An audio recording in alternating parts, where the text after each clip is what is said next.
You know, I strongly considered, and I mean strongly considered, misspelling thanks to my typical misspelling of thanks, which is Thanax.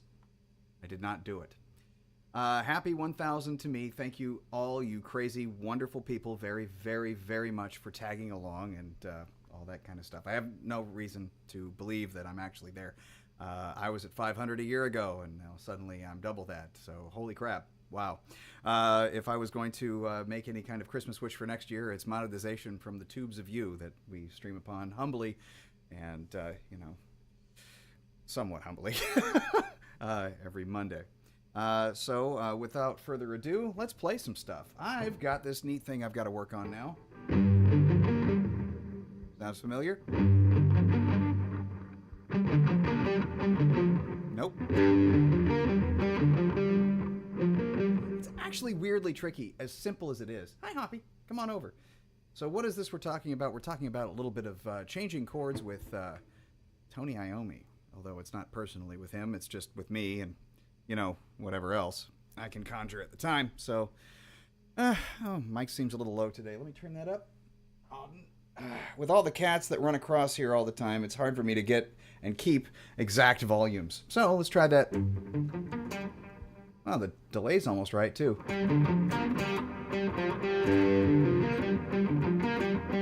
Nope.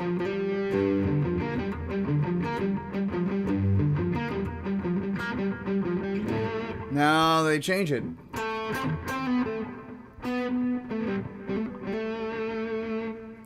Oh, I know, I'm late. I'm sorry. As soon as I got home, it was just a bit... Well, thanks, Kat. As soon as I got home, and it's good to see you, man. Although I'm looking here, I should be looking there. It's good to see you. As soon as I got home, I'm like, I got to put some tea on, talk to my son-in-law about how his day went, how my daughter's day went, how my wife's day went, because daughter's asleep upstairs, not feeling so well, and my wife is at Kitten Rescue as usual. So as far as the rest of the stuff is concerned, I had to make tea. All right, once the tea was made, I had to make the dang intro because I was at work all day. I didn't have a chance to do it. And did I have a chance to do it yesterday? Yeah, but I didn't think of it yesterday. So this whole thing with, well, I suppose it originated as God Save the Queen, but for us it's, whatever it is, I can't think of it right now. I can only think of God Save the Queen. So, but that, our country 'tis of the sweet land of liberty, of the I sing, that. Land where my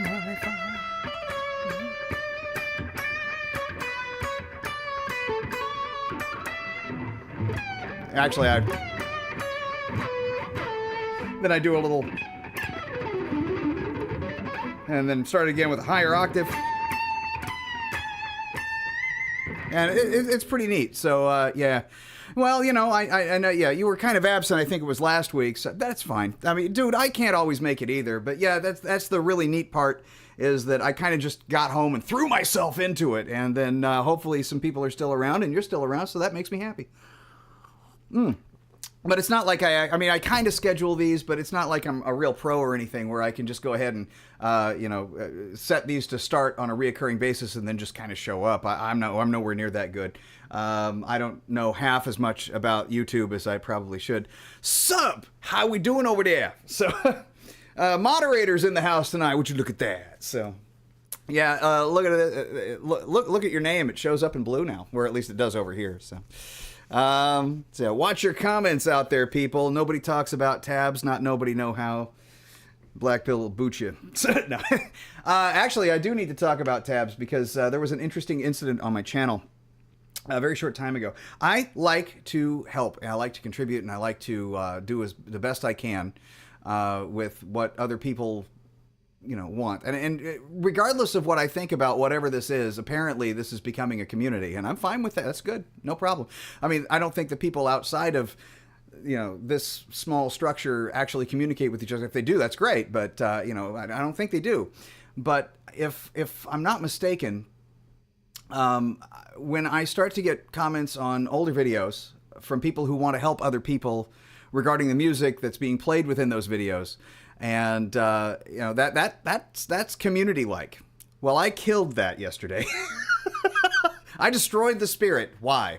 Because the guy was saying about how you can acquire tabs for the song. And I'm like, we've talked about this. You asked me for them. I don't believe in them. That's the end of that. And he didn't respond. And I'm like, and to further the point, they're bad for you and stop. I basically had this a very condensed version of the conversation I had last week about it. And I thought of some really great extra analogies to throw at him. But he came back with I'm still going to use them because I'm too busy and I don't have time. I'm like, you will have more time. Because once you learn to let go of them, you take less time to learn things. It's not that difficult a concept. So if somebody wants to just do covers from tabs, let them. They're not me, but they shouldn't advertise them on something I've done. So that's where I got off the boat. I admonished him for it harshly and then muted him from the channel because blocking isn't allowed. But I removed his comments and it's no longer allowed. So yes, I feel that strongly about the subject. Don't fucking come to my shit and advertise for you, or for whatever. I'm not gonna. Don't do that. Don't do that. Especially if it's about tabs. If it's about political ideologies, fine. Go ahead, have a good time. I mean, I'm gonna shoot you down, but I'm not gonna ban you from the channel. It's just political ideology talk. If you're gonna talk about guitars generally or topically, whatever, that's fine. I will not ban you. But you start talking about tabs, something that I am deeply committed against using. And advertising them, yeah, you're out. You're gone. So, yeah. But yeah, if you just want to do covers from tabs, if you just want to do them, you're setting yourself up to fail. But, have a good time. But what I mean by fail, by the way, is that you will have to, with your own ear, correct the tabs if they're wrong. You will have the extra layer of learning to do about learning what's on the tabs and then learning here what's going on. You may already have it here, but you still have to make the connection. It's literally an extra step, and it doesn't really teach you anything. Especially about like the meaning, the nuance, and the between note stuffs. All it does is stunt your growth. You shouldn't use them. So, but we covered that last week. So.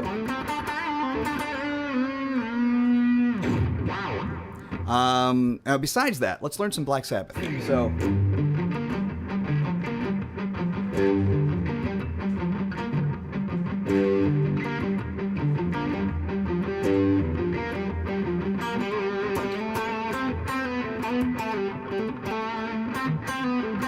actually,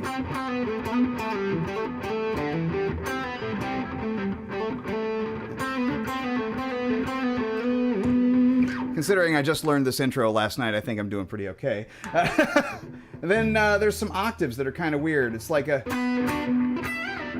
like that.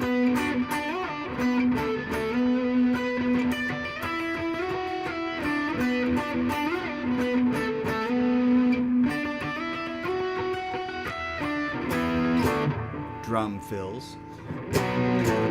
More drum fills. Zach Sabbath. Oh, yeah. Where Zach Wilde is playing all the Sabbathy stuffs. Whew, I'm hot tonight. Not in playing and not in attitude or mood. I'm actually in a good mood today. So, and most of the time I am in a good mood. This is back to my normal self. But, watch yourself, because I can draw at any time and do this 6-gun crap bullshit.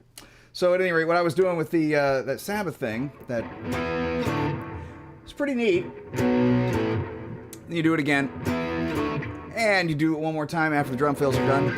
Then you modulate up to C sharp minor. And then do a little lead,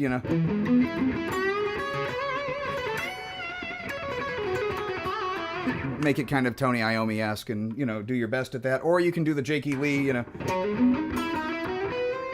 No, that wasn't there. I'm still in the wrong place. Type of thing, and enjoy that. Then back to the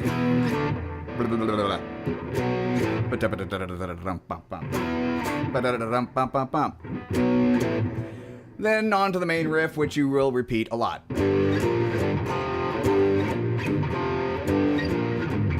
So for us, it's pretty easy. The bass guy, he's got to go like, but in his own kind of a way. How about the notes? I will give you the notes. So, is this in reference to tabs or the notes that we're doing here? So this is basically a G7. it's not a major or minor 7, it's a flat 7, so G, D, F. And you're going up to a B flat, so kind of effectively putting you in the key of G minor. And then back to G. And that's back to D really quick. G, D, F, B flat, G. And that's just kind of this little round thing that keeps going around and around and around.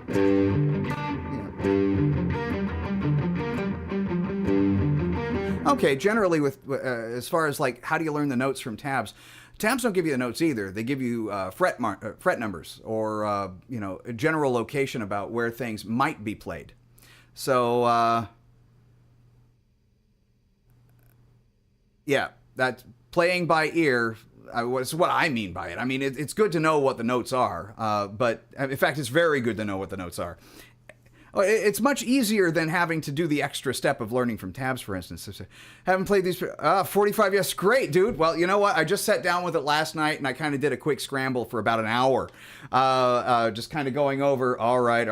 I'm not tuning anything weird for Into the Void, which is next, by the way. We're going to cover that tonight, too. But I basically just kind of went over I'm not even good at it yet, but what constitutes Fairies Wear Boots, which is a great tune, man. That is a really, really great tune. So that whole, anyway, back to where I was at. When you do the, before I get too much like, hey, there's a squirrel, and get off on a different subject. So I know where my notes are, and you should know where your notes are. If you don't, there are tricks, there are ways of getting around the fretboard of the guitar that will help you definitely solidify. But you can play a complicated solo by ear. So it's okay. This is like an Alcoholics Anonymous groups. This is Tabs Anonymous. It's all right. All right. Everybody applaud. Black Pill Julia. It's fine. We understand. We appreciate you. Me personally, I'm about 4 years tab free. So, we'll get you there. It's all right. You may have. It looks like you may have had a drink every once or had a tab every once in a while. But so for the solos, here's the thing. You can do it. Let's figure one out together. Let's figure out a Black Sabbath solo, and I'll show you how to do it.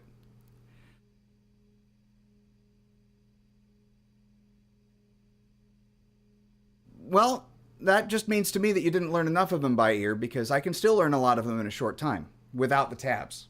So, but I'm not trying to call myself superior. I'm saying you can do it too.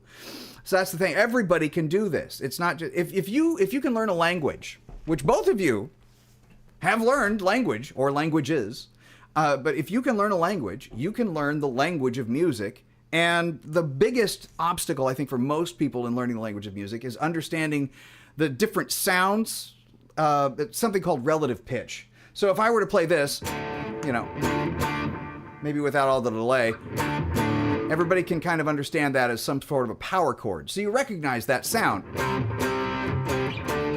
You may not recognize exactly where it is, but for me, it wasn't easy in the beginning. I had to learn how to do it, and once I figured out how to do it, that's yes. Well, I'm going to try to figure that out, but there's no R note, so it would be difficult. But there is an E, so I'll do B, and I'll assume the R is muting.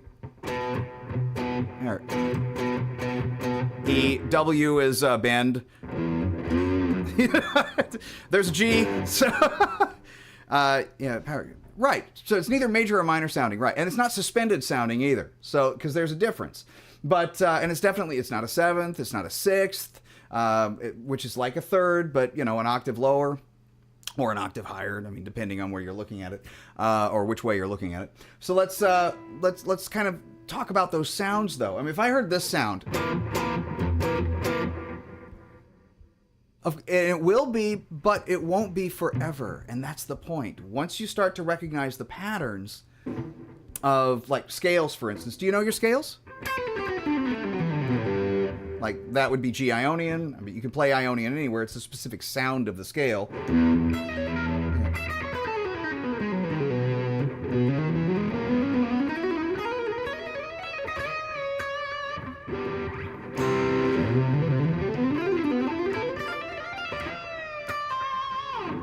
So, yes, Amazing slow downer would work fine.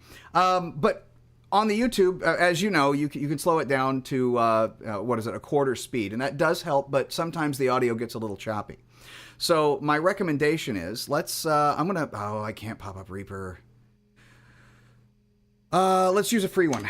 Let's do, what do I have? What do I have that's free? You don't have to pay for it. You can just go out and get Dark Audacity or regular Audacity. Dark Audacity is a separate download with a dark scan. I prefer it. So let's share that screen and let's go ahead and pop something in there. Let's God Save the Queen from this morning. Here we go. No. Isn't that cute?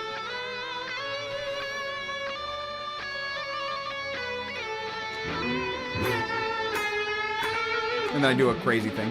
Like a...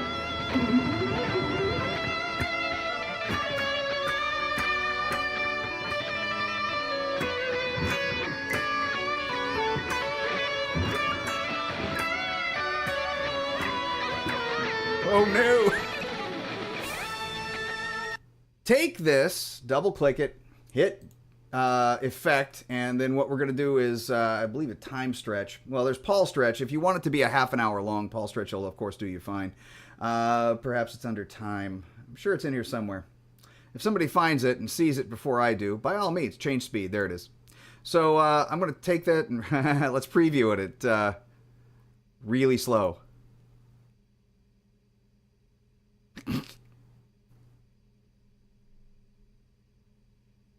It's so slow, it's not even going to preview. All right, so let's just slow it down that much. All right, so you hear me come in late.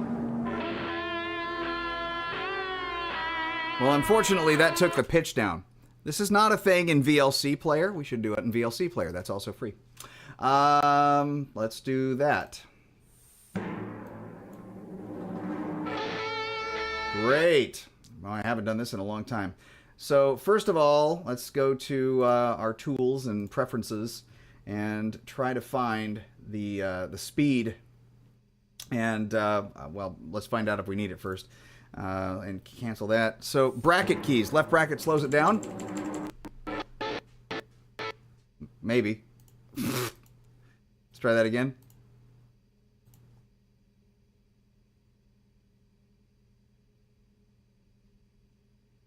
Well, in spite of all your rage, that's unfortunate. But I'm happy for you, E-Dog.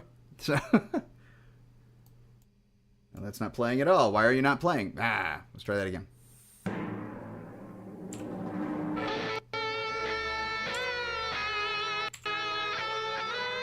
So each time I hit the bracket key, it slows it down a little bit more. And because, you know, it's recorded at a decent bit rate,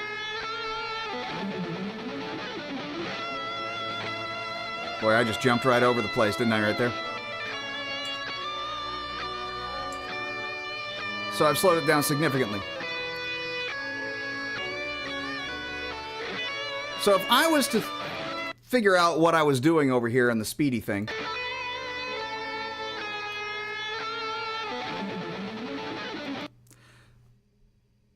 yes, primarily A major, but interestingly enough, this was not. Excuse me. What is that here? Where the hell did I play that? I think I played that in D major. So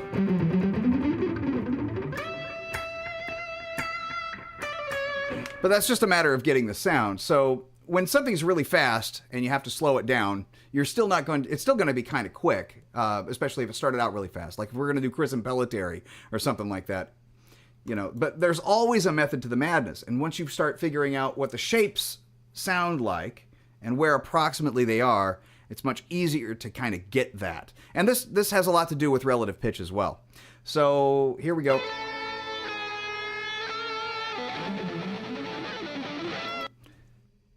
You can yell, and I can... No. Maybe I didn't play that. Maybe I did play it that way.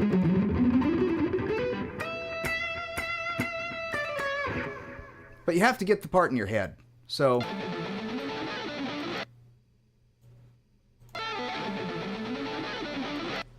and you can... hear the obvious goof in there, but still, it didn't come out that way because it was really quick, but still. No. That is definitely...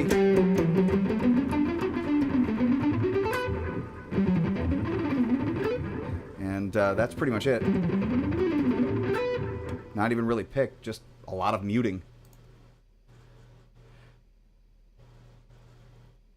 One more time, E-Dog, and you're out.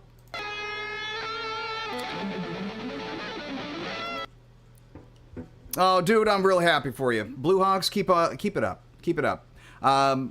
Those of us who have never stopped salute you. In fact, the way I see it, I've known a few people who have picked it back up after, laying it down for like 20 years. And, of course, we all would wish, that they never put it down. And they wish they never put it down. You wish you never put it down, I'm sure.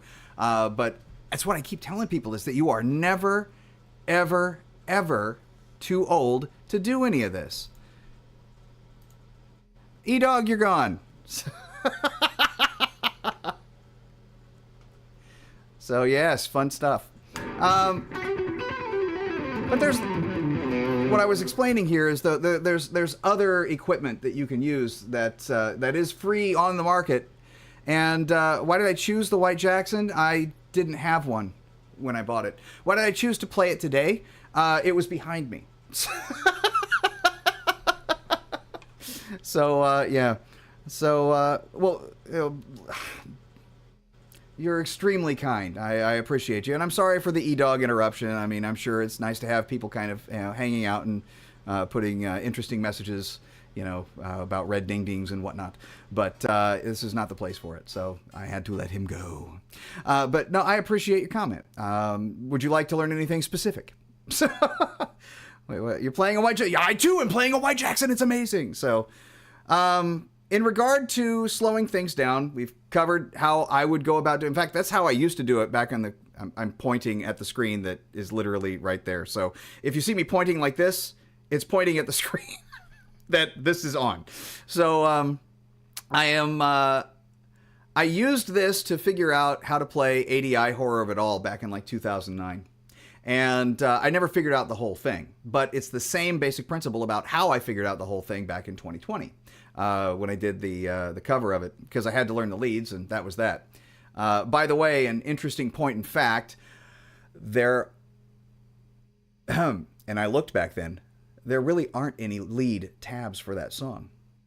You have to do it by ear or you don't do it. And I'm not posting tabs for it. You want to do it, you can do it the way I did it. Learn it the hard way. It's the right way to do it because it helps you be better. So anyway, that's the thing. The one of the main reasons to do this and to go ahead and take the tabs and just kind of nicely tuck them away is it doesn't help you become a better musician. It doesn't help you with the communication side of things here. It doesn't help you with relative pitch. I mean, if you're just listening, if somebody's doing the...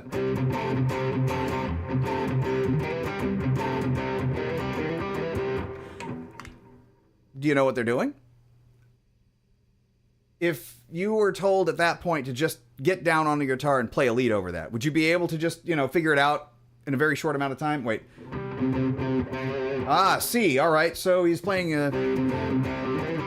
because nothing sounds like that but that. Would you be able to just kick back and...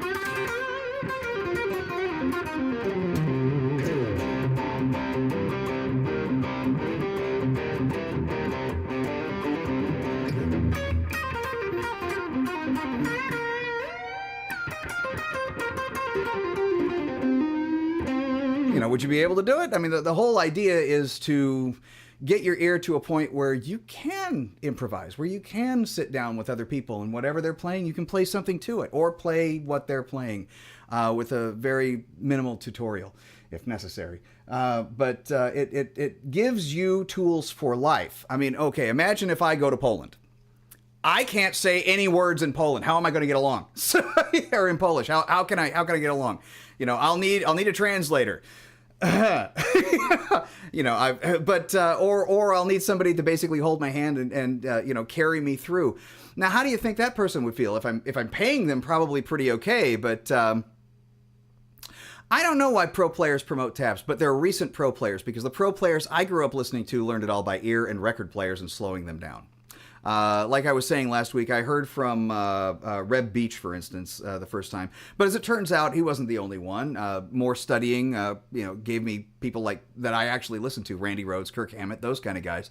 There weren't tab books when they were learning. They had to learn from talking with other people, watching other people play, and figuring things out on their own. And that's what made them the players that we are into, or at least that I am into, and what the players that the modern players, listen to them as well. So, or at least the players that are influencing you right now, listen to those players that figured it out by ear. What has come out lately that is so radically different in an approach that makes tabs better? It's not better. It's not better at all. That's the problem. For hundreds of years, there was notation, music notation, fly spec, whatever you want to call it, and that was still up to interpretation. Either the person, a guy who's a pro, and he said tabs are good. You can find his channel all you want. I'm not going to play it here. So I would be happy to debate this man, woman, whatever. And I will point out the shortcomings of tablature, because it's not just a little bit of shortcomings; it's a lot of shortcomings.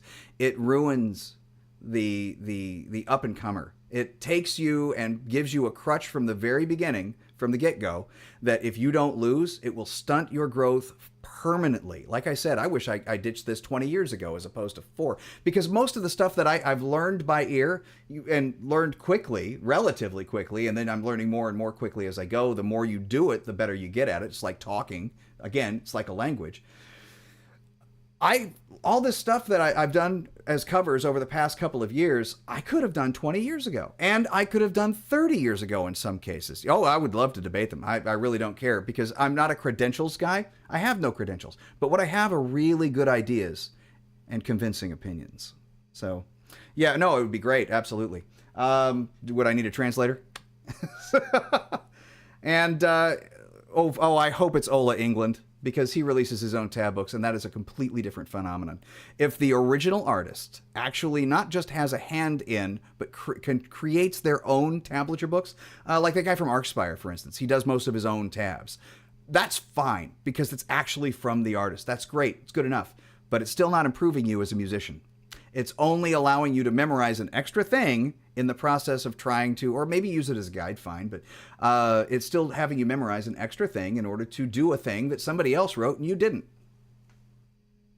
That's the problem with covers.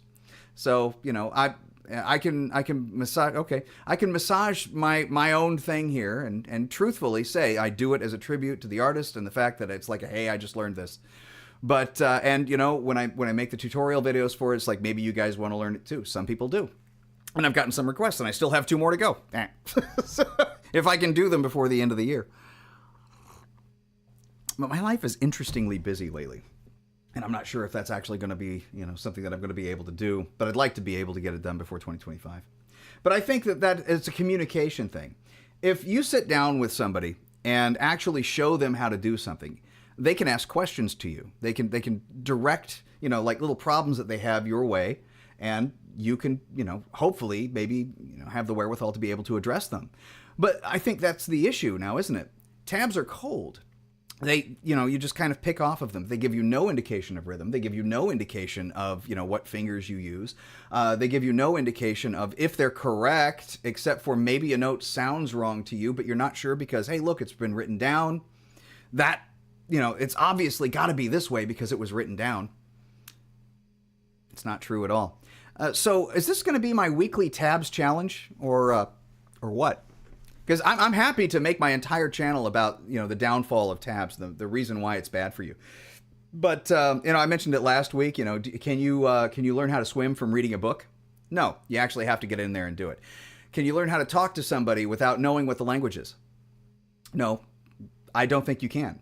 So look, I'm born into the world. I've never talked to a single person in my life. I have no semblance of language whatsoever. Somebody comes up and says something to me, I'm not going to understand what they said.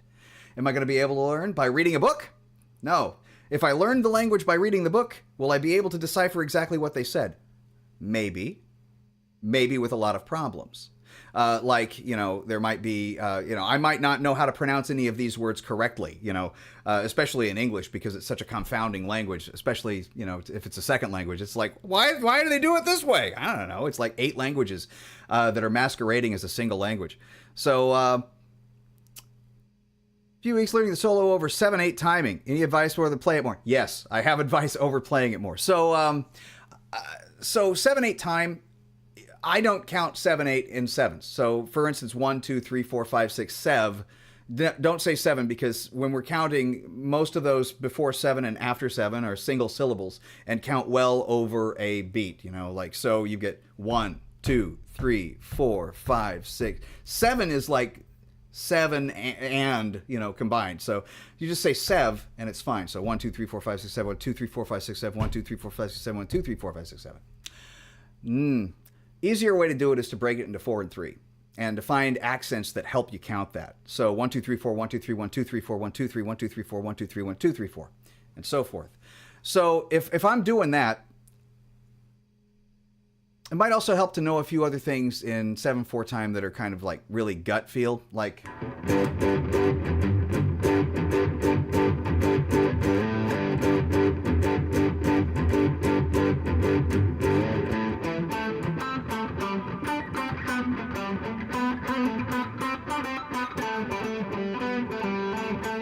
So all that's in 7/4. That's going to follow a rhythm that I know that's in 7/4.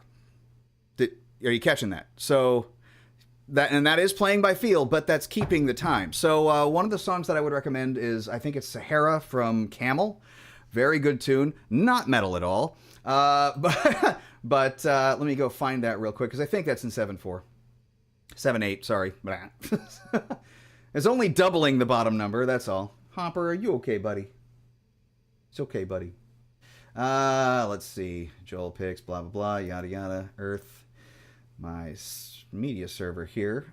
Listen, musical, Pierogi, Camel, and that would be off of Raja's.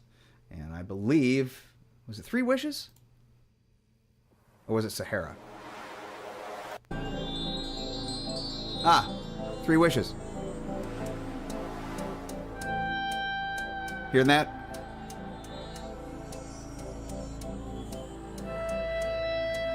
2, 3, 1, 2, 3, 1, 2, 3, 1. Well, anyway.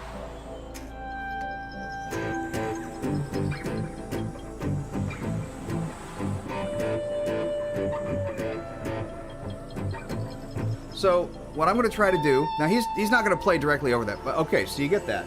So you get that rhythm. Play that rhythm with notes like in chords, and then some notes outside of those chords and back into the chords. So I mentioned before chord tones. And I'm going to play this in A minor. I'm assuming that's the key.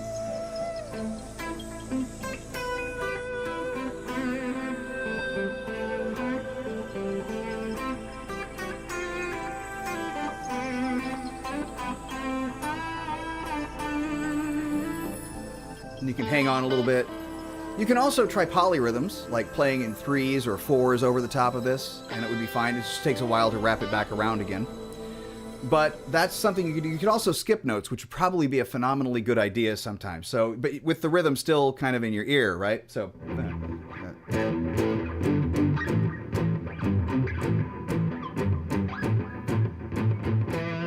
Dun, dun.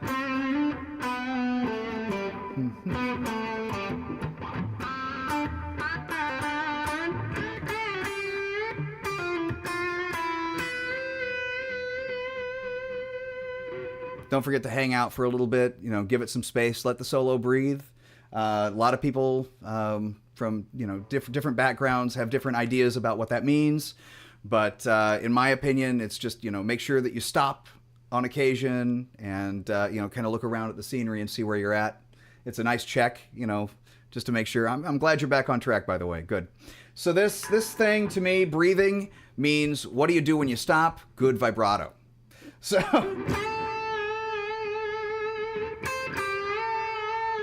maybe a little overbend, that kind of thing.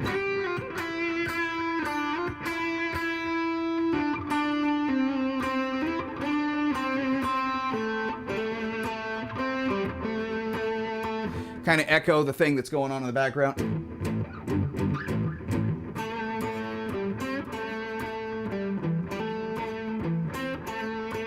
Type of thing. You know, that to me, that's it. Take the rhythm, echo it, play with it. Stick around and listen to what's going on a little bit. Okay, get back into it. That kind of thing. That's how you do it. And I had a big problem with odd time signatures for years until I had to figure out for myself how I can count it. And how did I do that? Well, I started trying to listen to drummers and how they were talking about how they count time signatures. And to me, breaking it down to be able to just count till the repeat works great. Doesn't work so well with math rock. With like, okay, this one's in 21-3, and then we're going to 2-4, and then we're right back to, 7-8, and then, 15-8, with the Attitude song, which is here.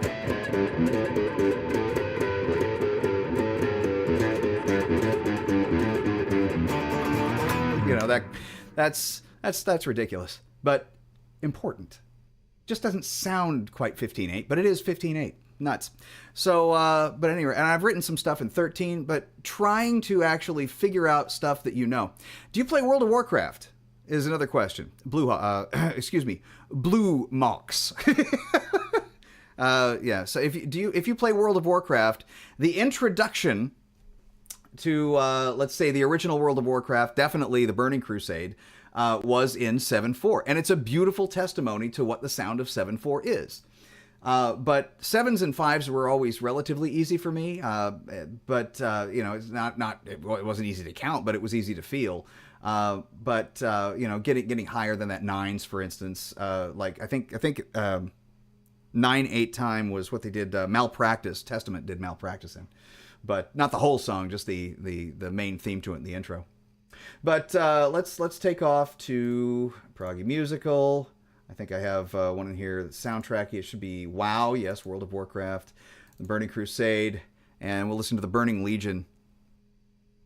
Oh yeah, dude, I understand that completely. You only have so much time in the day, and because you're running a business, you get to figure out which 20 hours a day you work, right? So at least you have control over that. But this is in 7/4.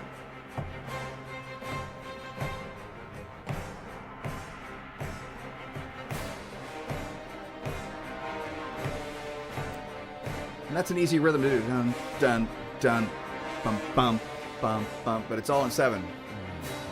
3, 4, 5, 6, 7. 1, 2, 3, 4, 5, 6, 7. 1, 2, 3, 4, 5, 6, 7. And the accents are 1, 3, 5. 1, 3, 5. Well, at least you're not selling the guitar. So keep that. They're very handy.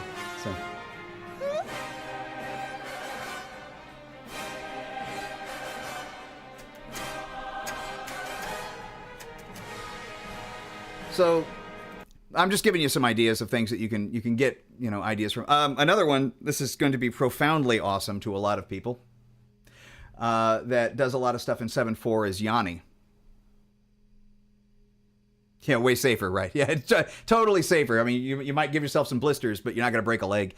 I'll answer your question in just a second there, Melina. But so here's the thing about motorcycles and me. How did I count that? What do you mean you don't get it? Oh, wow. I'll show you. 1, 2, 3. Back up, back up, back up. Here we go again. 1, 2.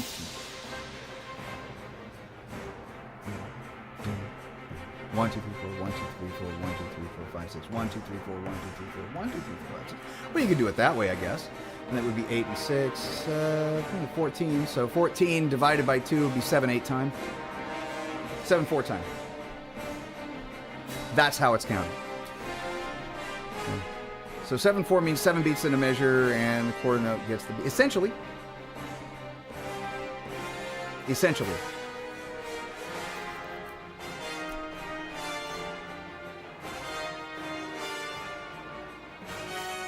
Here we go again.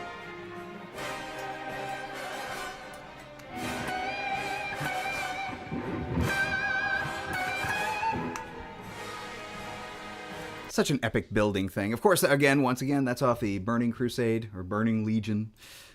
Really, really cool stuff there. One of my favorite things, actually, that is on this stuff is from The Wrath of the Lich King. And but so what I was going to tell you is another one that's good for counting in like sevens is Yanni actually does a lot of stuff in 7. So and most of the rhythms is like that camel one. So yeah, exactly. It might actually be a maybe the same composer or at least somebody who is influenced by them. But I got to tell you, it's like Holst meets, I don't know, Dick Wagner, which is Richard Wagner to the non-Americans amongst us. So, but let's see here if I can find it. I think it could be the culling. I'll know it when I hear it. Oh no, it was off the Burning Crusade. What am I doing? Ah! And it was the Sindori. Yeah, I think it was the Sindori. Was it the Sindori?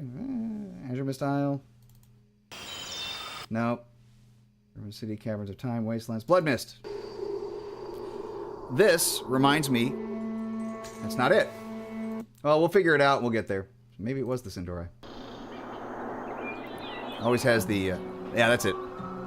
So listen to this. I love this. This reminds me of a piece that I'm going to play in a minute. It's basically water music. Just love this. If you guys aren't into this kind of stuff, you gotta at least give it a shot, because this is some of the best music I've heard. And they don't even play it on like the score with Edmund Stone. They totally should, but they don't. I think I may have recommended it once, but I was duly ignored. But dude, play some stuff that's on these. You want soundtracks? This is good stuff. So, but that's actually like literally classical there. So what do I have here? Raymond Scott. Now I have a question to answer regarding Polyphia. I'm not a fan. It's okay if you are a fan. I'm not a fan. Music, again, is the most subjective thing out there, and I'm a complete relativist, 100%. So when it comes to music. So, because no two people are going to like the same things or see the same thing in the same way. So can you guarantee, of course, that I'm seeing the same color blue as you, or orange for that matter? How white is this to one person versus me? That's a little joke. So yeah, well, oh, she was a ballerina. Wow, right on, dude. So I got to tell you, I think that all right. So that's the World of Warcraft soundtrack for the Burning Legion. I love. It's actually something that I listen to around Christmas time every year. So there you go. Just while I'm out and about and doing Christmas shopping, I just think it's fantastic. That and Kveldsanger from Ulver, which is black metal, but it's all acoustic in this case, so it's really neat. So classical, and what I was mentioning, if I have it, the lyric movement for viola and small orchestra, Holtz. It reminds me, what we just listened to reminds me of this. So yeah, speaking of epic theme, right?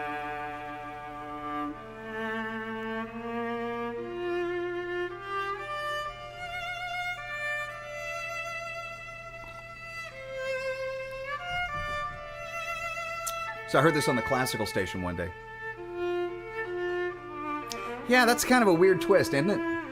You playing guitar in her video games, but the family that plays together stays together. So maybe try playing some of the soundtrack stuffs of the games that she plays. What kind of games does she play? Yes, I do think Slipknot guitar players are actually skilled. I think the Polyphia guitar players are incredibly skilled. I just don't think that they know how to improvise. And as far as the Slipknot players are concerned, I don't like their music, per se. I liked their drums a lot, but I think Corey's kind of a poser. That's 80s speak, but it's true. That is a viola, but I could swear that at times it comes across an awful lot like a cello. So I'm very familiar with microtonal guitars. I would love to have a microtonal guitar. The first one I ever heard of was a quarter tone guitar that was played by a guy named Ronnie Latecro, who was a guitar player for a band called TNT. And I don't think he used it to the full advantage, in my humble opinion. It's a 2-guitar band, right? So, but you can't really do a whole lot except for do leads with microtonal feelings. But we have Blue Mox. I'll see you in a second. So, Star Wars: The Old Republic. Okay. Fair enough. So what I was going to suggest, though, is all guitars are microtonal guitars. Fretless guitars are especially microtonal, but all guitars being microtonal in that you can bend a note outside of the actual note boundaries. And, you know, it's arguable about note boundaries anyway, because of the temperament of the frets. Each note is flattened, I think, just a little bit in order to make the octave exact, assuming that you have good intonation. But this note here, like your third, for instance, is never going to be right unless you have true temperament frets, of course. But this, let's find this here. You can hear how that's a little off. It's not quite right. But these two together, it's perfect, octave-wise. It's fine, but that, good, not quite. That's a little sharp from there. So as you see, it's changed a little. Anyway, as I was pointing out with the whole thing there with microtonalisms, is if you were to want to change the way you play just a hair, and maybe press a little harder on the frets,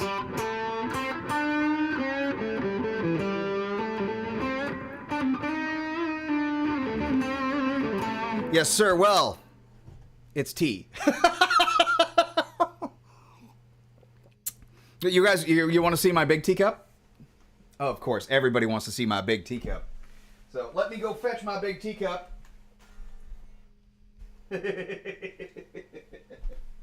You'll like this.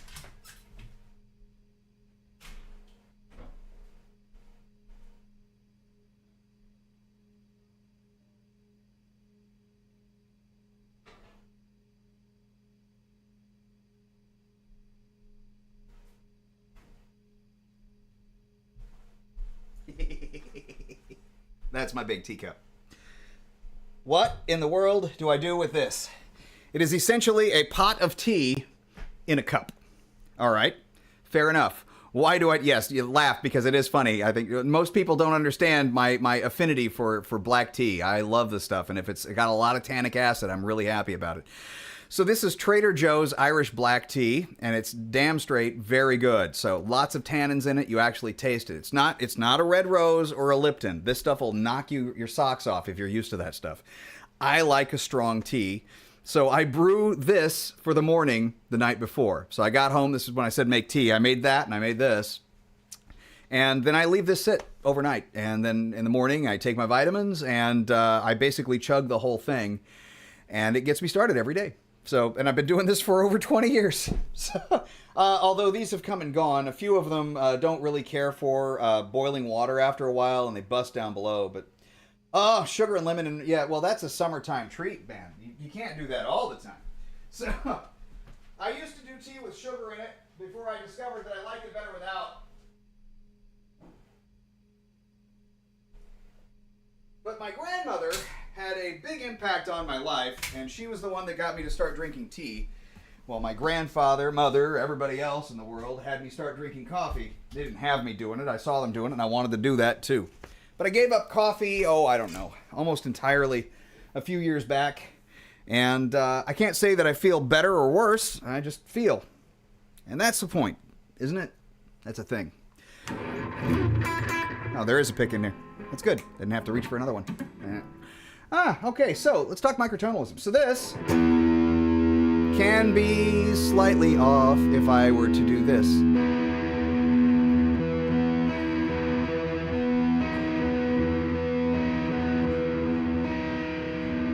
It sounds off because it is off. It's a quarter tone off.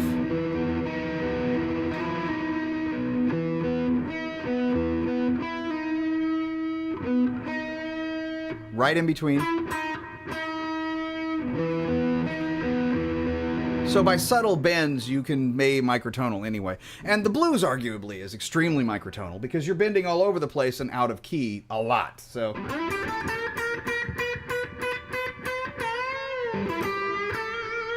Oh, it could be. Oh, that does sound dramatic, though, doesn't it?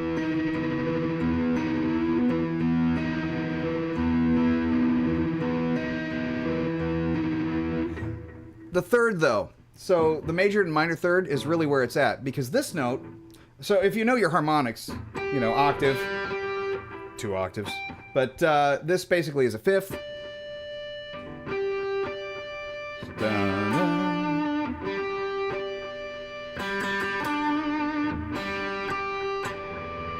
You get the point? So that's the fifth. Well, there's a third built in. Actually, there's all the notes built in, harmonic sequence-wise. Yeah. Oh, 3 octaves up. But anyway, this, excuse me, here, it's also on the 4th fret. Dark Renaissance! What's up? So, you're too kind to old people. Thank you. So this third here is a real third. Yes, that is a goat emoji. I think it's hilarious and awesome at the same time, dude. You're too much. Thank you. So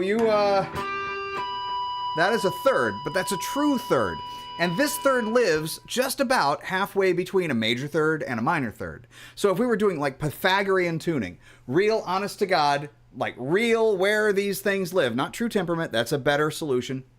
But like Pythagorean tuning, the way they used to tune things back in the day, like take your monochord and, you know, put a fretboard underneath and just add to exactly where those harmonic nodes are. So if I could find this here, there it is. It wouldn't be this, and it wouldn't be that. It's just flat of the third, according to this. So right there, I would have to change basically everything in order to make that kind of work. But that's where the real third is. And that's the real blue note. So the way we approximate that in like tempered instruments is to play like a very quick succession, or for guitars a bend, but a succession like a piano would be like, and really we're playing this. That's the blue note. That's the real one. It's right there. And from the flat 7, it'd be a slightly different from a flat 5, just flat of a flat 5, right? So this is one way of going about getting the blue note to sound, because, you know, it's just about what we would consider a third. It's the real third, but it's just about where we consider it. Now, the way the blues guys get around it is, and they bend. They bend to it all the time. This, yeah. That's what they're bending to. They're bending to the actual third.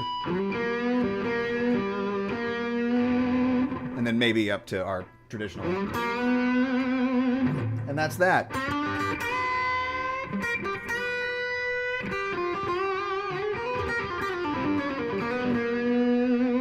See what I mean? So, but that's that. That's literally the blues are microtonal. One of the reasons, by the way, why I didn't like them for so many years is all the microtonalisms that are going on there. You know, so when you're bending up, you know, just keep going up and up and up and up. It to me, it sounds terrible. Why? Because you're hitting all the wrong notes along with the right ones. You know, and it just sounded sloppy to me and terrible. But you know, it's really a different instrument. Like I said, I learned to play it with. Or at least somewhat authentically as an accent, but it's only an accent. It's not where I live. You know, I'm not from that country. So, but I do what I can with it, and you know, you should try to at least understand and find some appreciation with music that you know genuinely dislike. It's an excellent exercise. It'll make you stronger mentally if you can actually do it. So, Kirk, what do you like about hip hop? Not hop hop, but yeah, what do you like about hip hop? Well, let's see. They certainly have good timing. And they're very creative lyrically a lot of times, not necessarily with the modern mumble crap, but nevertheless, at least the where I grew up, you know, Hubie Illin and whatnot from Run DMC, but they sure do know how to lay down a rhythm. It definitely makes you want to move your head or your hips, so that's pretty cool. I dig that, but I don't like it generally. Country music, what do you like? A lot of the guitar players are absolute shredders, but they're very restrained, and you know, they really don't, you know, just blow it out all the time. So very good for them. Good for them. Vince Gill, for instance, amazing guitar player. What's another one? well, besides Andy Wood. And if you don't know Andy Wood, go just subscribe to him now because the guy's a freaking monster. He's so good. He can play anything. It's amazing to watch him. So, and he's one of the only guitar streamers that I actually mostly on a regular watch. So he streams a lot when I'm at work, so I gotta catch it another time. And if I'm doing something else, I can't watch him. Well, at any rate, moving right along, let's get back to something I wanted to put up a few days ago. And it has nothing to do with Fairies Wear Boots or Into the Void, which is tuned to C sharp, but, you know.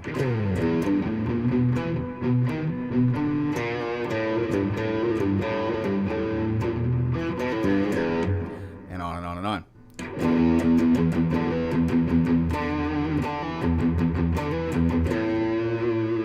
Yes, Andy Wood. Oh God, the guy's good. The guy's really, really good. He actually did. I don't know how familiar with. So here's another country guy. I'm actually a real big fan of. His name's Mark O'Connor. He's a Juilliard-trained classical violinist that just plays fiddle, and that guy is ridiculous. If you've heard "The Devil Came Back to Georgia," you've heard his version of that whole. What is that? Boys run. Oh yeah. I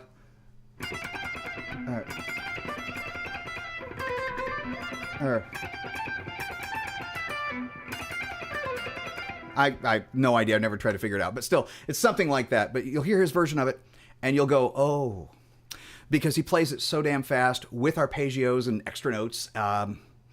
It's just ridiculous. Nickelback version. Oh my God. Yeah. All right. Well, we're gonna go on a trip. I mean, I'm open anyway. I might as well. So let's do Mark O'Connor, O'Connor, O apostrophe Connor, and an OR, I think. Devil went back, or maybe it's came back to Georgia. RGIA. But that's the thing about these country boys. They know how to play. And sometimes they play so damn good it ain't funny.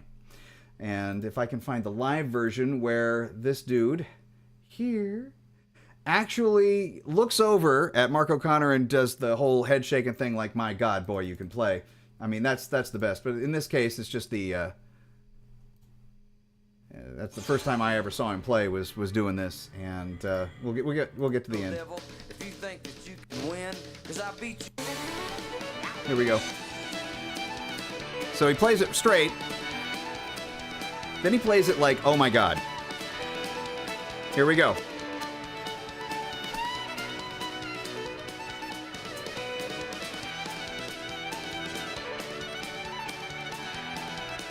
It's phenomenal.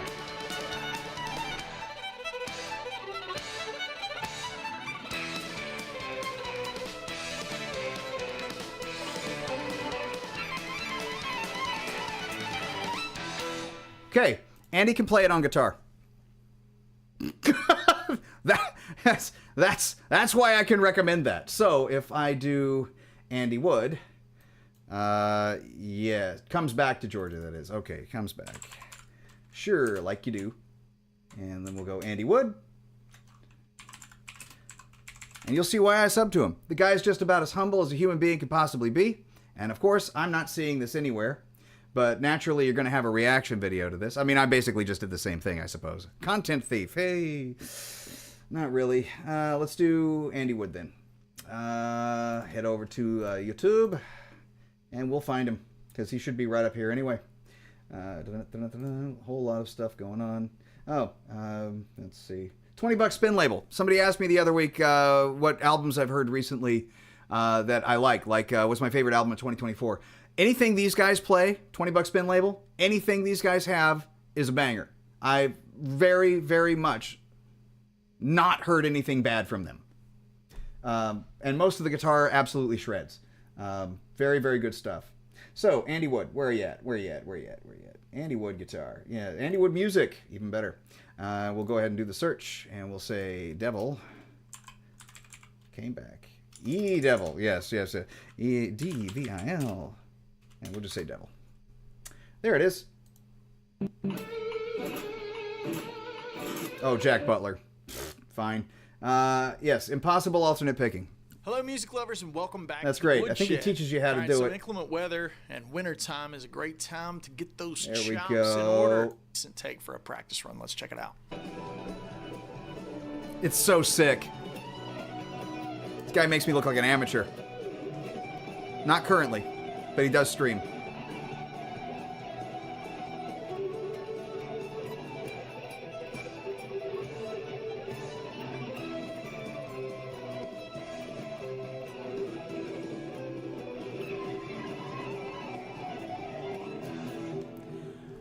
Close. So let me tell you, in the most genuine, heartfelt way, that he is one of the best guitarists. Oh no, you're a special and beautiful person. Thank you so much. But I disagree entirely.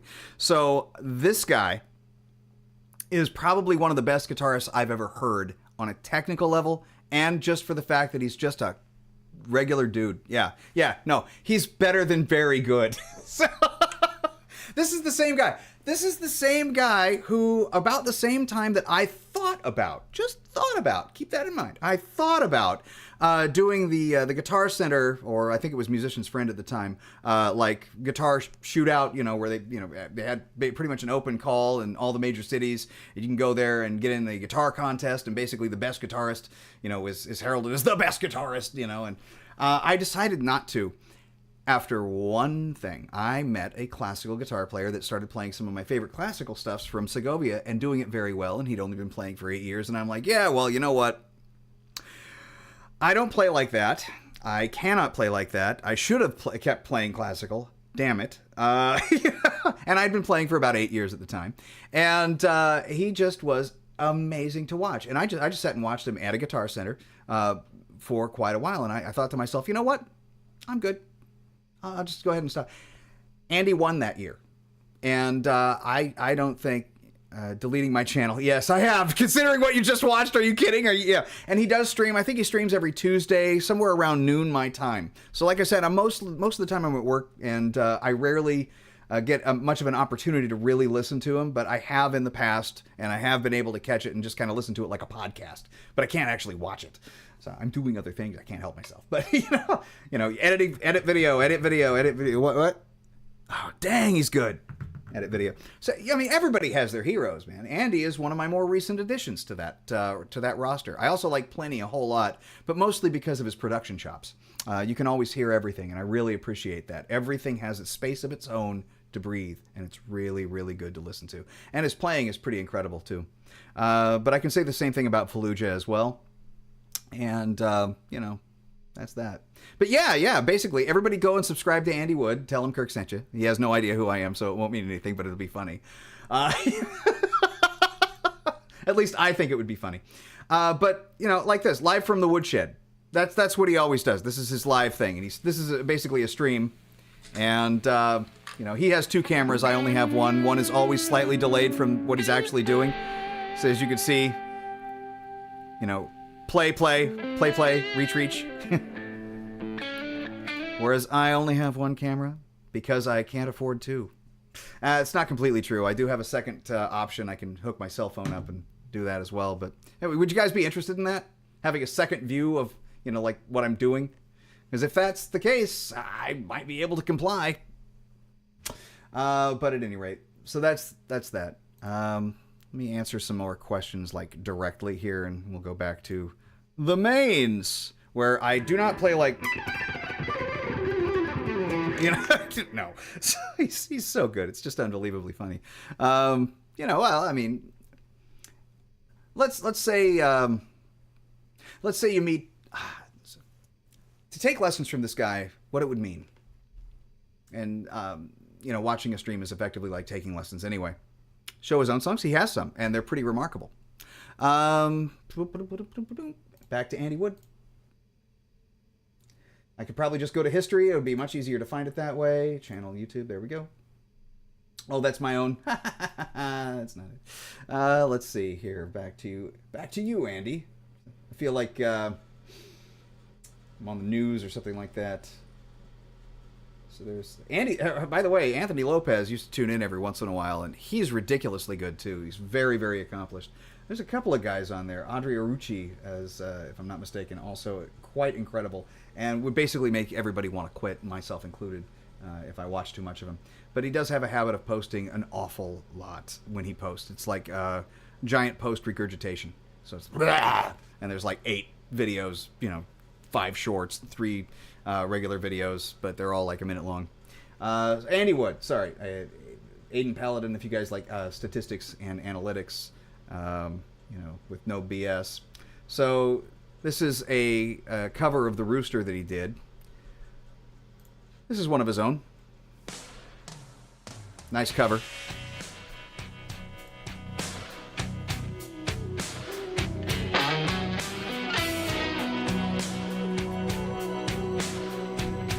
But make no mistake, he's a country player.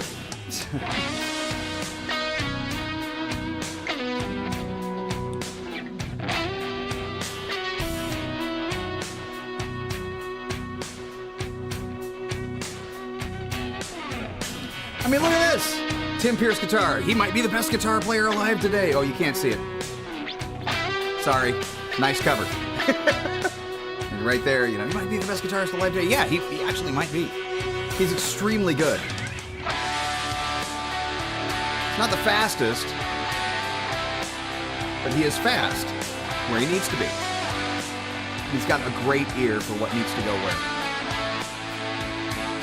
It's like Joe Satriani meets Steve Morse. And a country guy. Alvin Lee. Or Albert Lee. Oh, bless your heart, so are yours. Tit for tat, lady. Tit for tat. Let's get you a lead.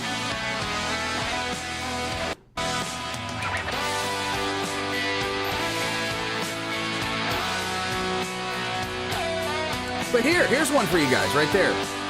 Thank you, Zuhaira. I think so too. But, so, yeah, go, everybody, I'm not kidding here. Go subscribe to Andy Wood. He deserves your appreciation.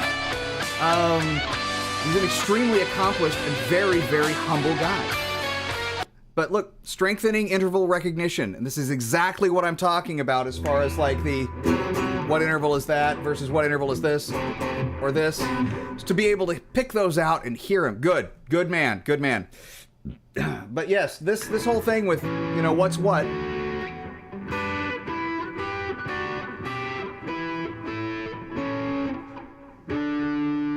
What am I playing? Figure it out, but just to know the sounds of those intervals helps tremendously. So if I'm listening to,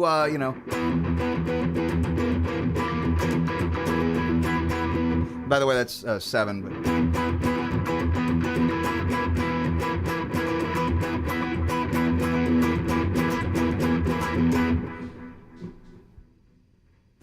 it's just it kind of embeds itself. But this, I'm going to know that is their 5th. And that is the note, it's kind of an overtone that flats. And I know that sound is, the diminished 5th or augmented 4th, depending if you're playing Lydian. The 4th is sharp there. But still is a tritone. No, it's not, is it?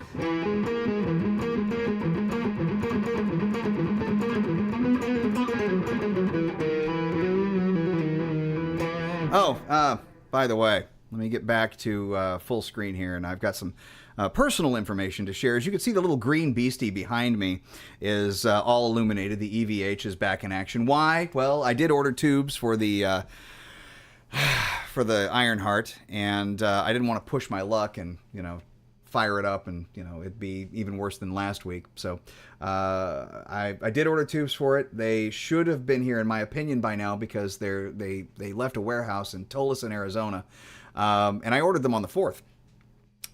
They totally should have been here, in my opinion, by now because Tolleson is like 1,000 miles away, and that's not very far of a drive. But they have apparently supposedly left the facility, and they're on a truck.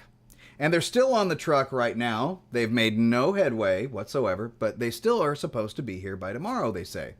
I somehow doubt that because FedEx or UPS, they have stops along the way. If they actually get here by tomorrow, I'll be shocked. And I might get myself actually shocked by retubing that thing and trying to bias it myself. Good times. But I'm going to give it a shot. Let me read your thing here. This is a side comment. Playing Jackson Pro Plus. Oh, excellent. Good guitar. Love it. More guitars than you need, but this one does not appear to wear out. No, so let's talk about wear and tear on instruments. Bookmark that. Okay.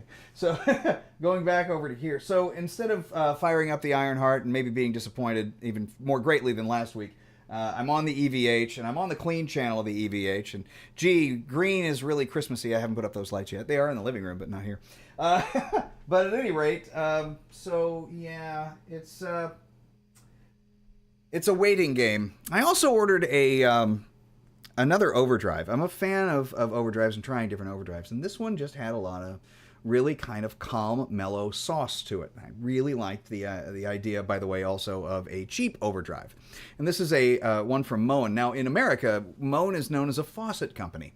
In China, they just misspelled M-O-A-N, in my opinion, so it's M-O-E-N.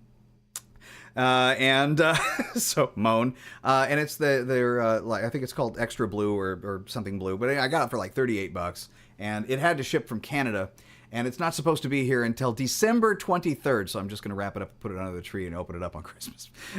But that's a Monday, so if it does arrive before the stream, it'll be my last stream before Christmas. I'll be putting that on. So and then I'm on vacation, but I'm still gonna stream the next Monday. So we'll call it a New Year's thing. So tubes, well. The amp is about 10 years old. So, you know, tubes last as long as they last depending on usage. And also depending on whether or not you lift it up, move it around a lot, and maybe shake the case on accident a few times. So, yeah, I'm pretty sure it's tubes. Fairly sure it's tubes. Metal version of the Kitty. The Kitty song is what the Kitty song is. But if I was to do a metal version of the Kitty song, I think switching channels to something a little more angry and loud.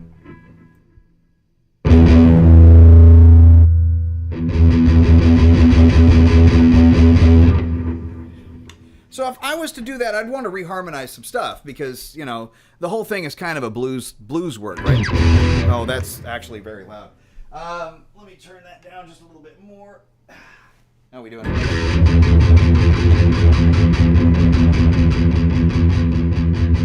There we go, that's nice. So, this whole...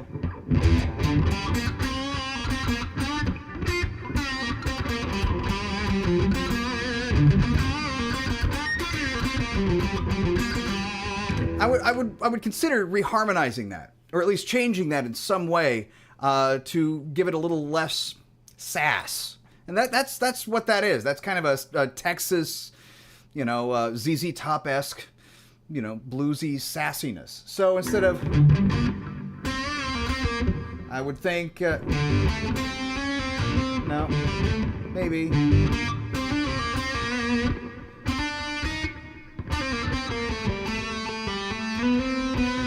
No.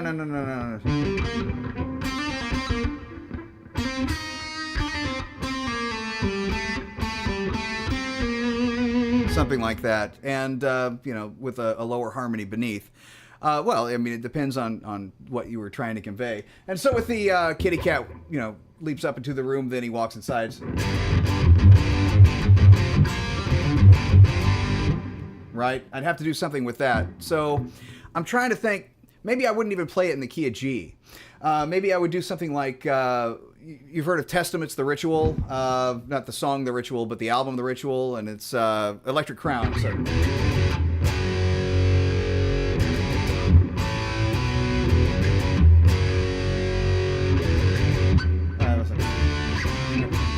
That's it. How did that go? That's it. I used to know how to play it. It's been a long time.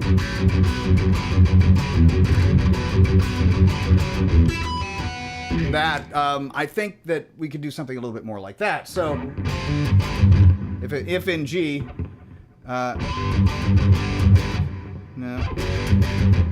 no.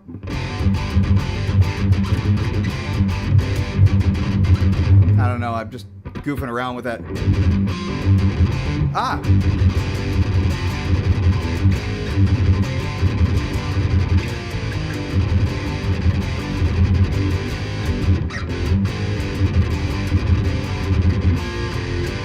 Something like that, maybe. Then, of course, you have to change the key to here. But maybe not.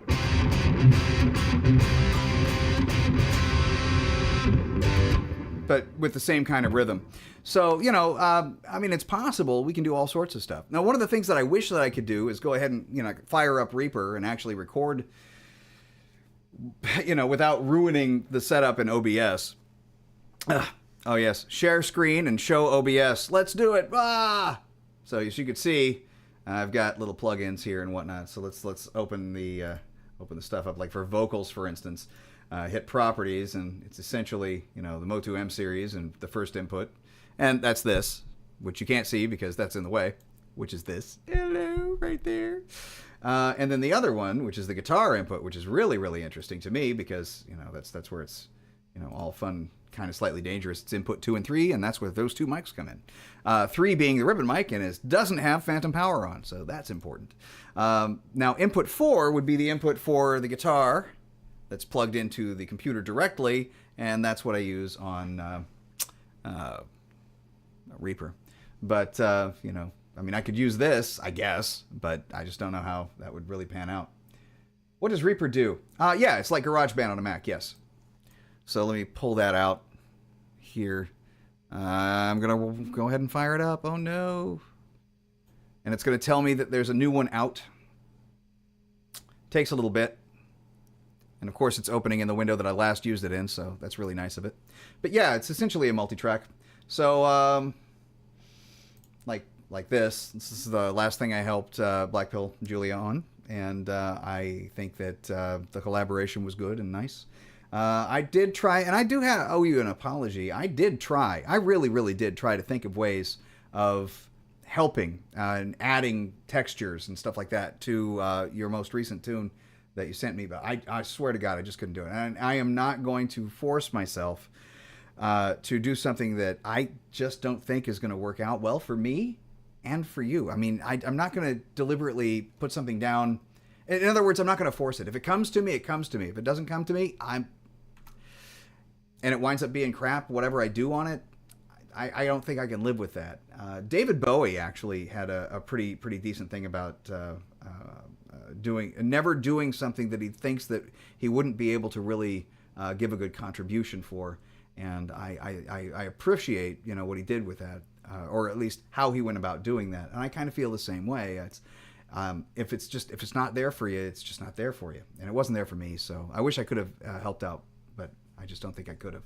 But I could on this, and this one turned out pretty okay. But I don't know how it's gonna, you know.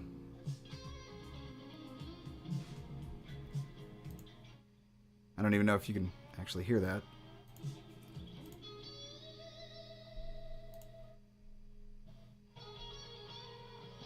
Two different guitar tones. Improve things a lot. No, I don't think you can actually hear it. But nevertheless, it's excellent stuff. Very, very good. This new track, let's do... Yeah, will I infringe too much? I mean, I'm not sure if I engage that, will it kill the stream? I don't know. So I'm not even going to try. But essentially, you can just lay out a bunch of tracks. You can insert multiple tracks. We can put in, you know, MIDI tracks. I can put in drum tracks. Let's insert many tracks as I want. In this case, let's go ahead and, you know, find drums. This is free, and I've used this before. It's what I used for, you know, cat paralysis, and what the hell is that called? Oh, pumpkin spice. That's it. That's what I use for a lot of things. I got a pirate song that I'm kind of torturing a little bit, trying to make do what I want. So this, and no, I haven't purchased anything yet, but you know, good stuff. Go to Grooves and just start grabbing some stuff. It always gives you 3 bars, but I like to write with 4. Hit the groove, see what it sounds like. Cute. I don't think you guys can pick it up at all, but nevertheless.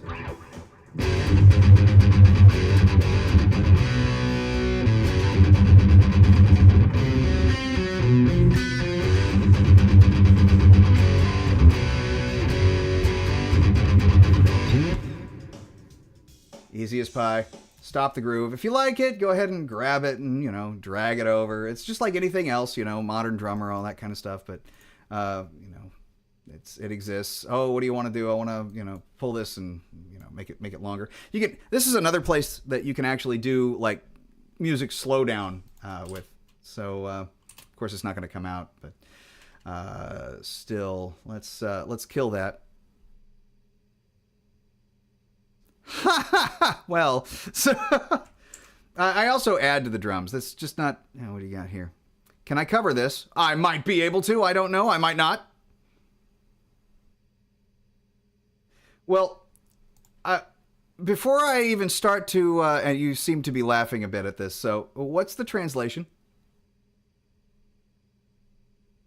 Oh dear. Ads. Let's do this in something that's not gonna give me problems. They're changing YouTube. They're rolling out version 3. The Slinky song. I guess you didn't even need to translate that. What rolls downstairs alone or in pairs, rolls over your neighbor's dog. What's great for a snack and fits on your back? It's log, log, log. It's log, it's log. It's big, it's heavy, it's wood. It's log, it's log. It's better than bad, it's good.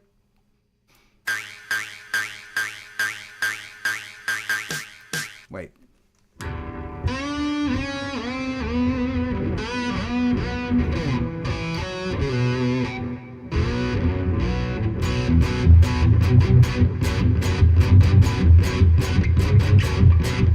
Something like that?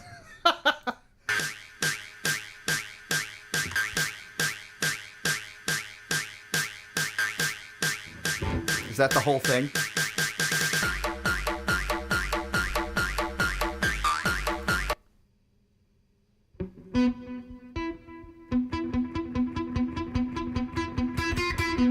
Metal version, right? It's a little more like Halloween or something. I can...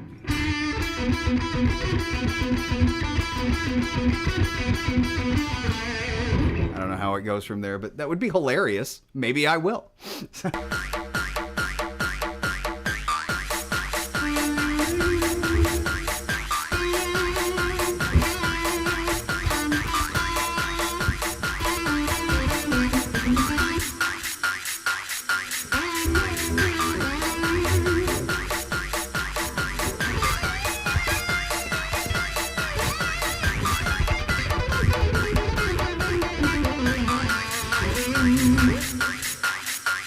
Hilarious. I have thought about doing popcorn from hot butter before.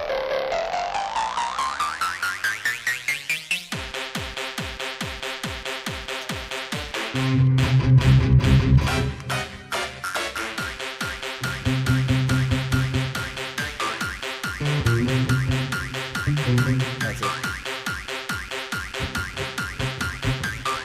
Do they actually know? I would have included that.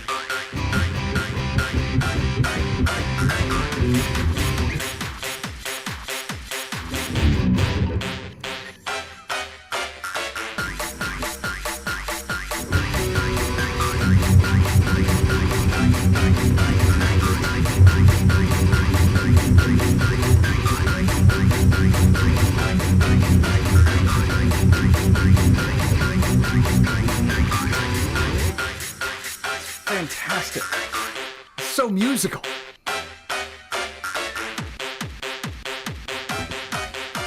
That's your keyboard skills. That's awesome. Good job.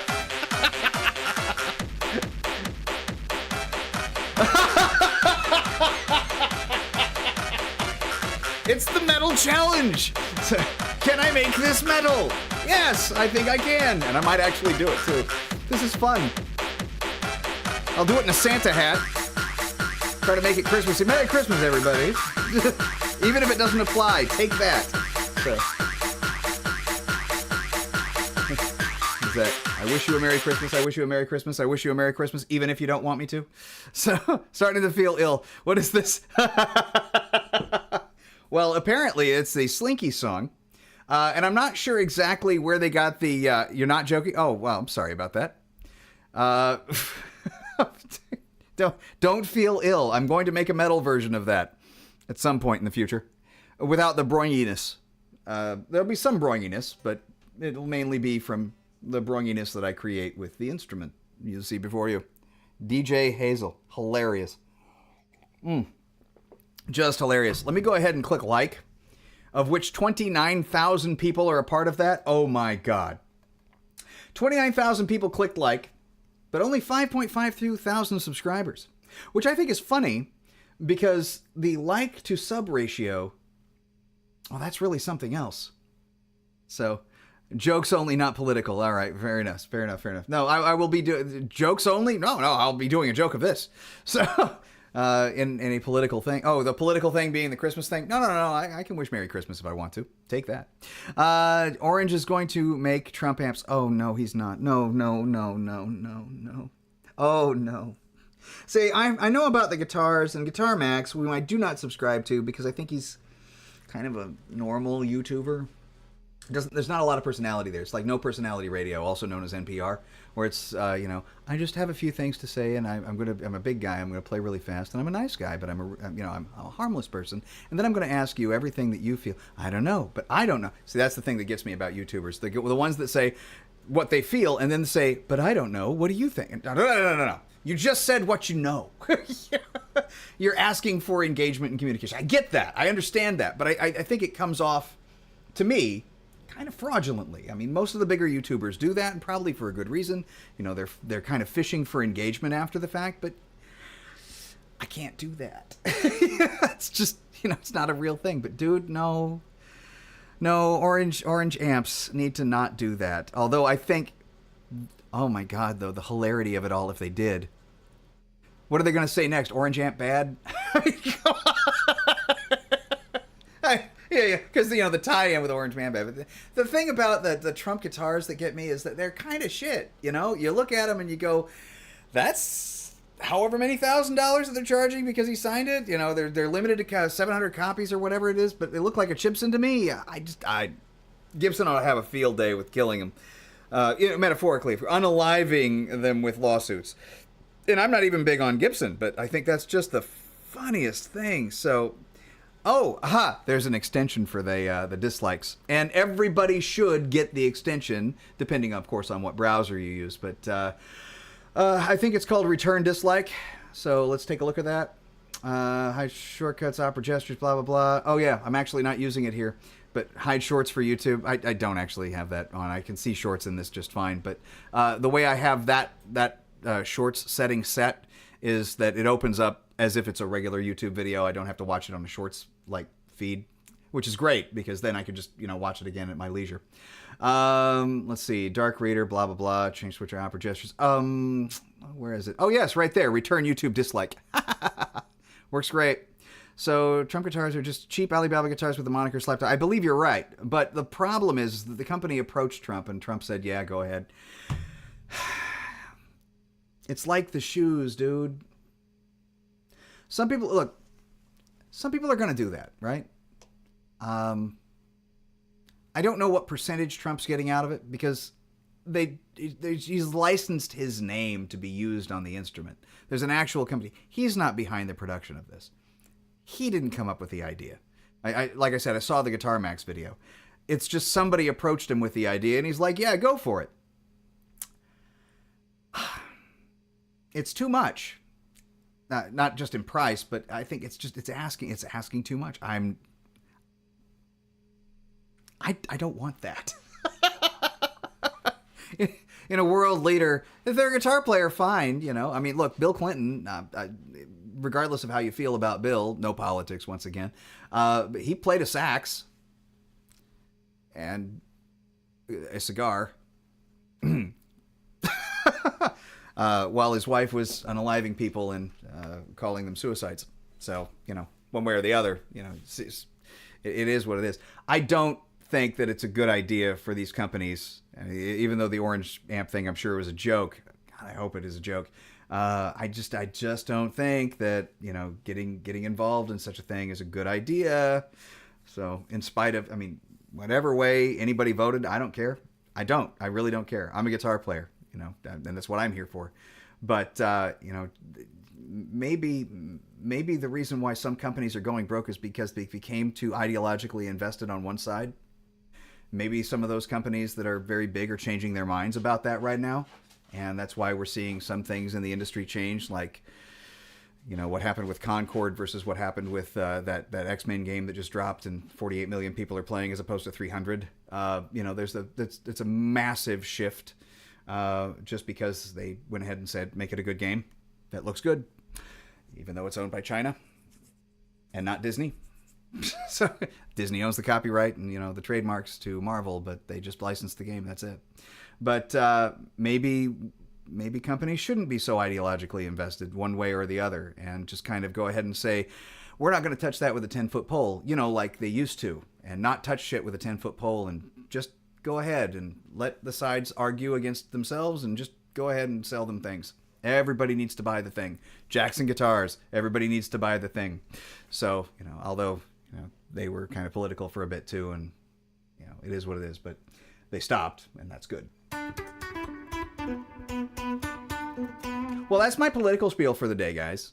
Neutrality is a very good option. Being Switzerland is a very, very good option if you're trying to sell people things.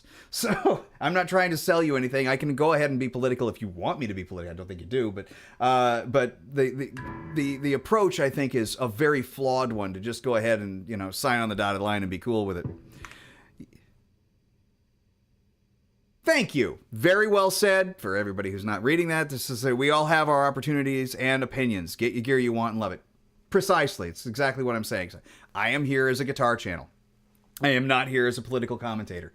Although, like you said, everybody has their opinions and whatnot. It's not, I don't want to save that. So, I hit cancel. Excuse me. No. There we go. And back to the main full screen. So you just realize you don't see with any Les Paul v. Jackson Warrior. Yeah, I am only a super strat lover, except you see that Rhodes back there, right? There is a Rhodes back there. That's not to say that I haven't owned instruments like that in the past. So one of my first guitars, my first electric guitar, was a 1978 Les Paul Custom, a real one. I bought it from my guitar teacher for $350 as a birthday present to me.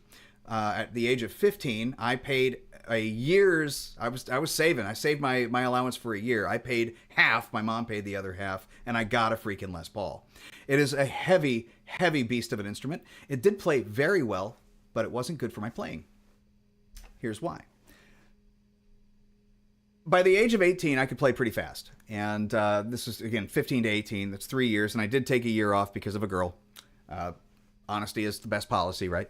So she got jealous of inanimate objects and the attention that I was paying to them, trying to become better at it. And so I pretty much had to quit for a year. And by the end of that year, I was back into it with a freaking, vengeance. And I essentially started tearing it up as much as humanly, but 16 hours a day at times. I mean, really, whenever I had the time to have a guitar in my lap, I'd have a guitar in my lap. People talk about, well, Hendrix fell asleep with a guitar. Yeah, that's child's play. I would take showers with my guitars on. I wouldn't, but I would actually go to the bathroom with them on. I just never put them down. So stand there, zip, all right, and still get the left hand moving or the right hand, depending on what I was working on. And, I never put it away. I just never put it down. It was great. So the thing about that is the Les Paul, again, played really well. But by that time, I had an Ibanez. And by the time I was 18, I had an Ibanez RG560, 1990, Ibanez RG560. And that was a very good playing guitar. It's a different playing guitar than the Les Paul. And, of course, difference, of course, being 2 frets up here and, the thinness of the neck and, the lightweightness of the body and whatnot. But also the 12-inch radius on the Les Paul versus the nearly 17 1/3 inch radius of the, I think it's 432 millimeters or something like that, but of the Ibanez. Very striking difference. Wide low frets on the Les Paul, wide high frets on the Ibanez. Not as high as they went after I had it refretted, but that's a story for another day. On the Ibanez, I could not play as fast, but I could play more accurately, and it kept me playing more properly. In other words, where the thumb, placement is on the back of the neck.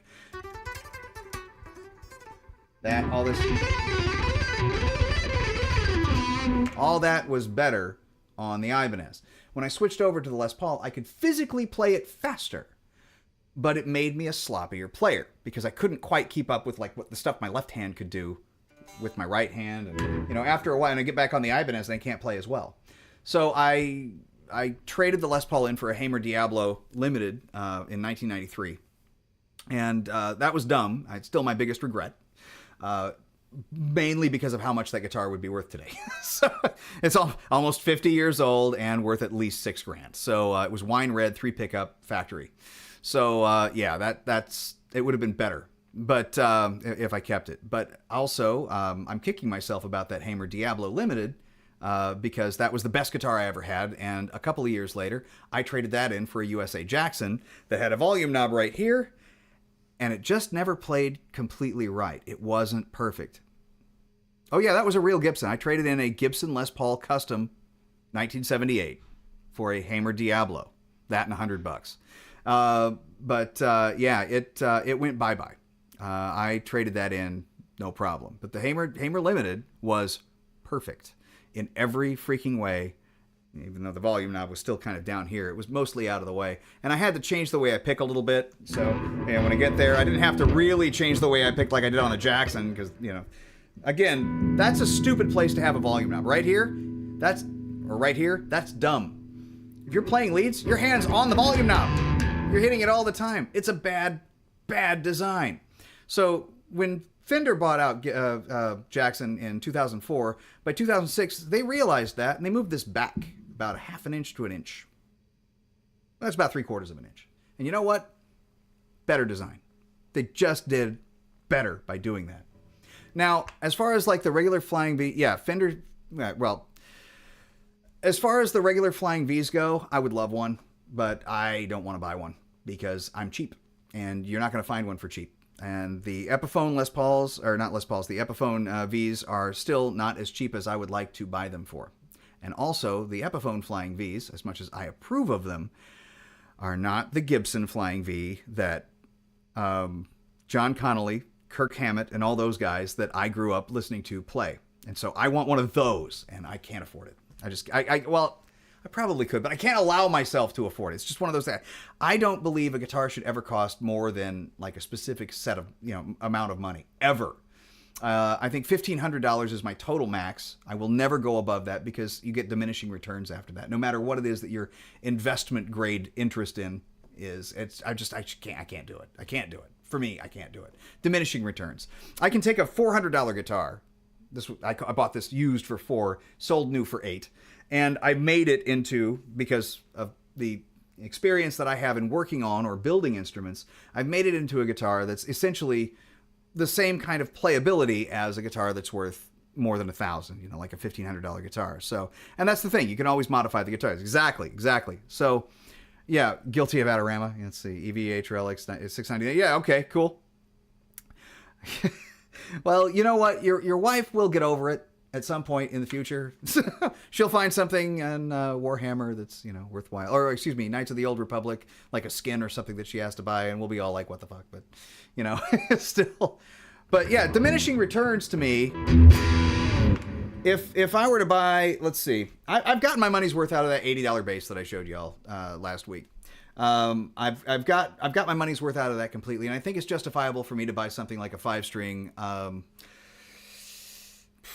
probably one of those Schecter stilettos or something like that, and definitely improve on it. But those are only, they were when I was looking at them, at least like $550, and I think that's exceptionally okay. It's a good deal to have.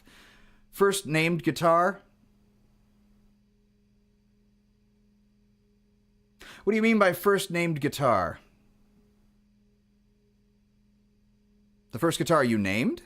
The first guitar I named? You want to know? Or first named guitar? Expand, Bloomhawks. Expand. Let's get more into that. What do you mean? I want to know. But yes, oh,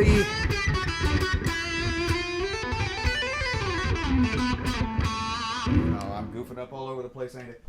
So, crank that up.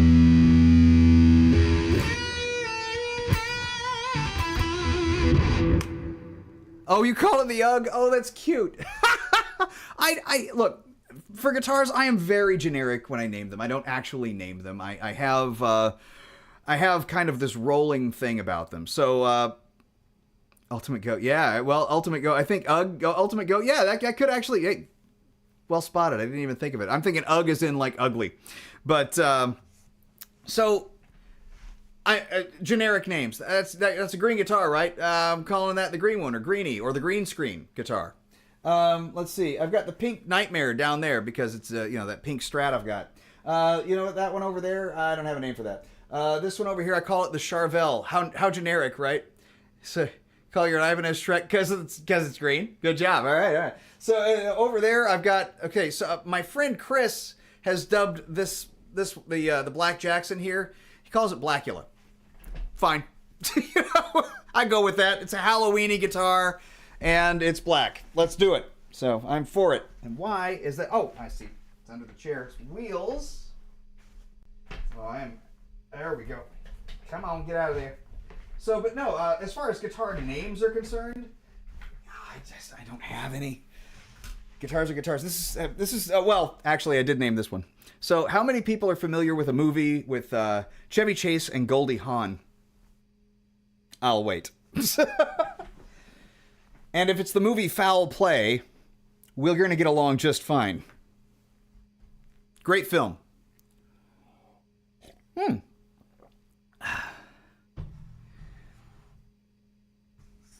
Was it damaged horribly in shipping? Or is it just the EVH? So, truth be told, I've been looking at an EVH. And I haven't been looking at it because I really want the guitar itself. I want the color. I don't have a purple guitar, and damn it, this one's a nice-looking purple guitar. So let's go to sweetwater.com while I wait for the Foul Play answer before I go ahead and tell you what this is if you don't already know. Let's see here. I even had a whole little thing about it, video-wise, I think. It was a while ago. Where the hell am I going? Oh, yes, Sweetwater. Actually, before we move any further, let's find out, checking order status. I know I'm not sharing the screen yet. But let's find out where my tubes are, if they've moved from Tolleson, Arizona, or not. Oh, detect my browser capabilities, for crying out loud. Track the shipment. That date, and I expect now it's still in Tolleson, Arizona, from December 6th, 4:14 a.m. Oh, I'm so pissed. Package processed, Tolleson, Arizona. Come on, guys. It is not going to get here ready. Impossible, UPS-wise, for it to get here tomorrow. Not a chance. It says it's on its way. Mail Innovations isn't a definite service. For the latest progress, go view all shipping details. All right, fine. Yeah, departed UPS facility at Tolleson, Arizona. And if it's Mail Innovations, that means I'll get it the day after that. I don't think it'll be here by tomorrow. But if it is, I still won't get it until Wednesday. Agreed, my brother. Agreed. Assuming it's brother, of course. Maybe. Well, no. It's as updated as it gets. The problem, of course, is, it's Christmas time. And we just passed the Black Friday kind of weekend thing. And the problem with that is that everybody orders everything this time of the year. And so traffic is a little, backed up and busy. And I kind of get that. But man, so do more stream. I might. I was considering doing an early stream Saturday mornings because I have to wake up early to go to rehearsal anyway. Band practice. Which we should get back on that topic. But before we do, I'm going to show you that guitar. And then I will also show you what I've named this guitar. Give me two shakes here. Come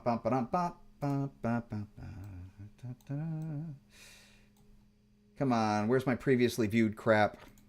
Oh, it's the hottest deals. No, give me previously viewed. I did not view a Behringer Centaur copy. What is that? No. Oh, none of that. All right, so I must not have viewed it here. It is possible for me to view it elsewhere, so. EVH. The Greenie Les Paul was originally owned by Peter Green. It was like a tricolor burst. It lost all of its red over time. He used to argue that that's not my Les Paul because mine had red in it. Well, the red fades It just does. And it's just an artifact of the lacquer still outgassing after all these years. The red went away. It just does. So let's see here. All right, we're on EVH. That's good. Solid body guitars. There's only 71 to sort through. And at some point, the purple will come up. And it's a beautiful purple. But I have, there it is. Oh, I like this purple a lot.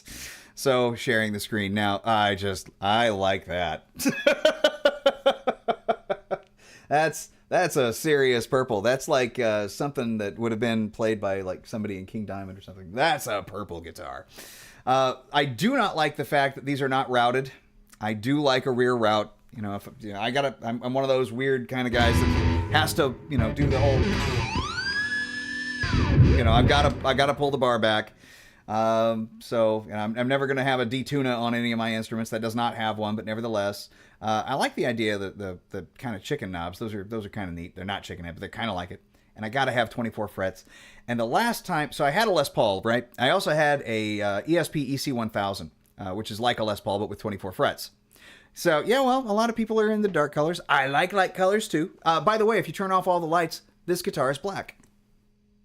So, going on with the story, every time I reach up to tap, I flick that toggle switch to a center position.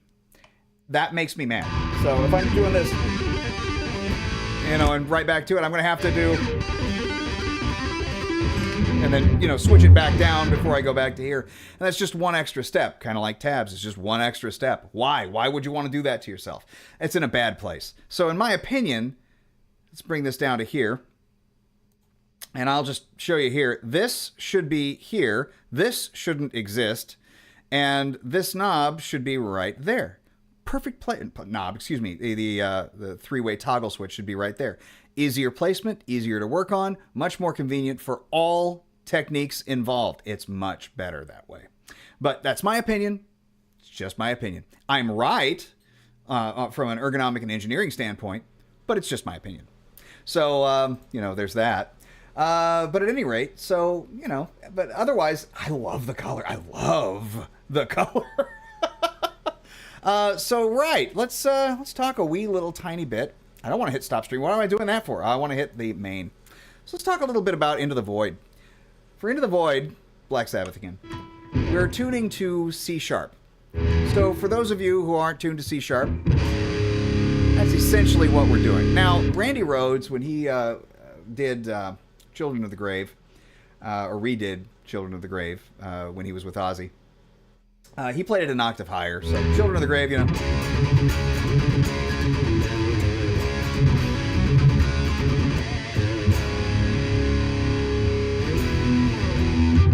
What? Say your name, like red sparkle, greeny, orangey. Like, dude, seriously, right?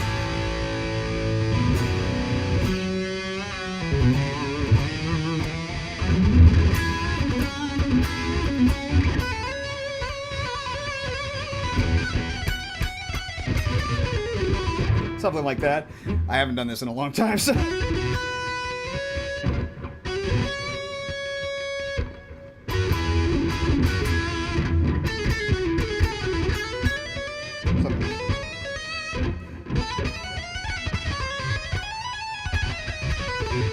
Yeah, that's it.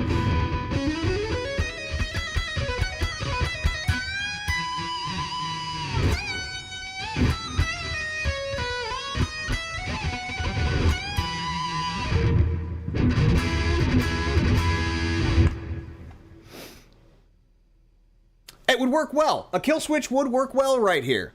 Because, reaching up to tap, you got lots of clearance. You won't accidentally hit it. And if you do, well, might be fun.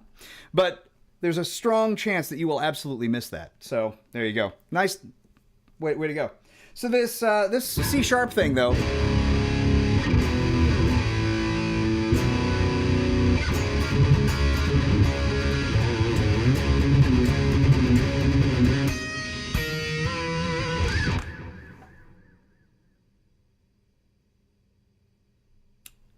bless you, man. Take care of yourself, Zuhair. I'll see you on the flip side or whenever I see you again. And appreciate any kind of commentary you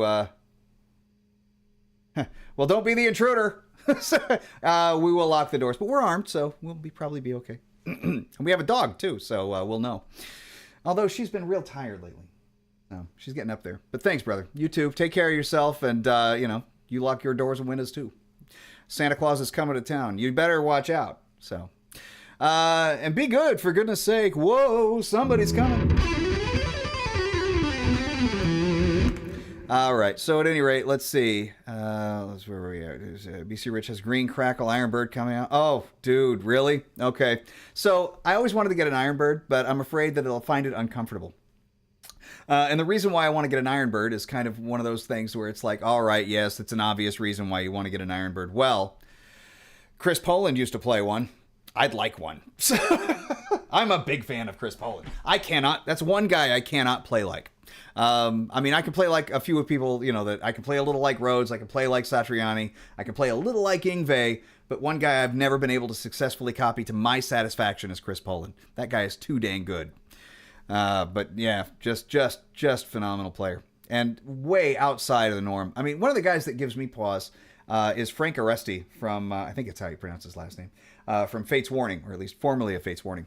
That guy plays like an alien to me. He's very, very delicate touch, extremely, like classical approach to everything. Basically thumb resting at the very bottom of the neck type of thing. And he's just, he plays things that are alien to me. I don't remember anything from it, but I did a cover of, I've done 2 Fate's Warning covers, and both of which, every time I have to play Frank's parts, it's very difficult. The Ivory Gate of Dreams being 22 minutes and all that, it's C4 at the door. Yeah, totally. Yeah. That's a really good solution. Nobody will be coming in after that, and you will have to replace a lot of the front of your house. But still, I still say, though, that as far as difficulty is concerned, Ivory Gate of Dreams has one of the more difficult rhythm parts. And it's not that hard on the right hand. It's a standard gallop. That's way too much gain for this. That's different. There we go. Uh-oh. Why is that off? What did I do there? What's different? You're going in, you're coming out. Are you not getting power? Is that the problem? My compressor is saying no bueno. There we go. Now. Oh, level. There we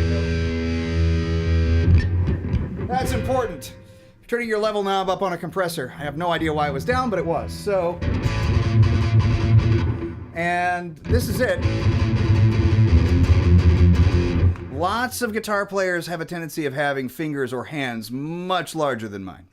I've worked on my stretch in various ways, but as far as like hand bigness are concerned, you got a natural advantage, brother or sister or whoever has the larger hands, and they tend to use it very, very well. The neat part about it is you can learn to overcome it. Let's talk about this rhythm really quick. I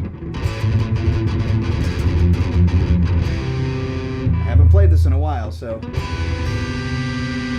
Now what the hell kind of a chord is that? Well, it's a C7, and you got the 5th way up high.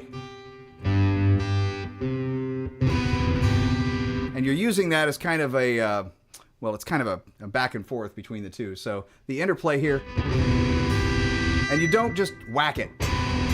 You strum it.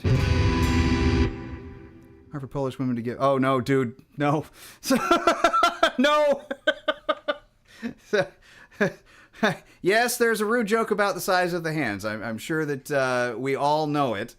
Nevertheless, so after you play the C major 7 chord, clean it up, guys, and hit your 5th way up high, but it looks like you both went to humor in different places, to a D minor 7, sus 4. And that's it. So,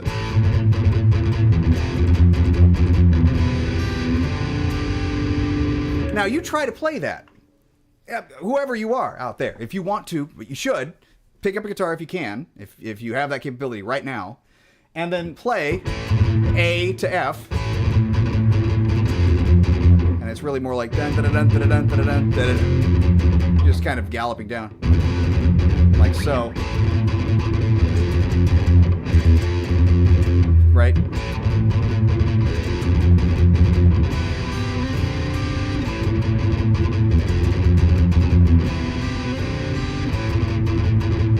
Now that's pretty. It's got this nice draw to it. It's melancholy, built into something kind of, rockin'. And that's not what both guitars do. That's Frank Oresti's part. I think that's Frank Oresti's part. I mean, it could be Jim Matos, but I think it's Frank Oresti because it's ridiculous.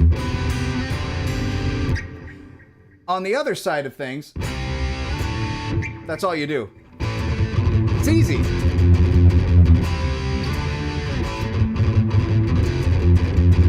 Now, I actually think that I played it differently than that. I think I played this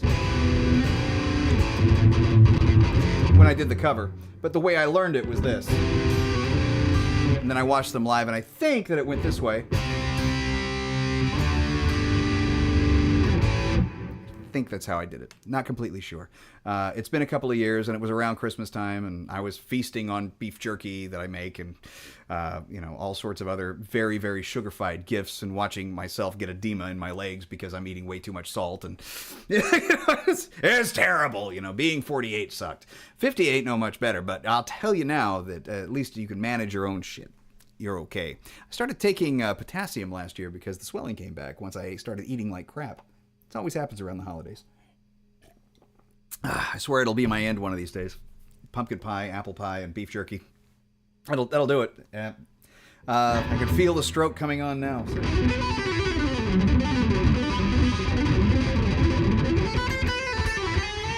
But just as a warm-up, I was thinking about doing early Saturday stream. So I get up about 6, and what I'd be doing is some sort of like pajama jam. And I put a pajama jam up a little bit ago, but that was the whole the lead part to Black Bill Julia's tune. I think I did that as a pajama jam. But because I was still in my PJs, it's before my shower, and I had to go do stuff after that. But this would give me a good chance to warm up before I go to rehearsal. And so it would be, just a quick stream, like an hour long max. And if anybody's interested in joining me at, I guess that would be like noon or 2 p.m. In Poland, but in America, it would be 6 or 7 in the morning. So it would be quite early, and I would just be, all fuzzy. And, how are we doing today? Just trying to, get my grip. Like I'm trying really hard right now to get my grip on playing generally. But yeah, so this C sharp. And everybody, that we're just walking up a blues scale. We're skipping the 7th. No 7th. So just like that. G, and then A, B flat, B, and that's that. Back to B, then we're going down to E flat, D, so that's the 7th right there. And then hang out on the B flat for a second. All in all,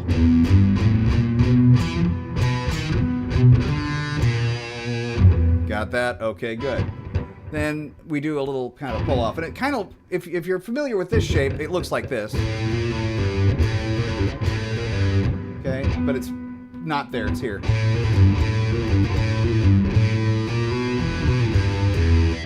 Just right on that. Otherwise, you'd have to do it with 4 fingers.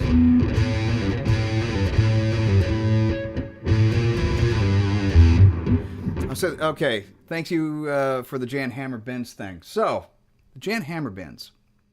There's a way of practicing. This is the one thing I can kind of do, and I have done it before, so maybe I can do it today. So these bends, you have to practice it like you're playing a scale. So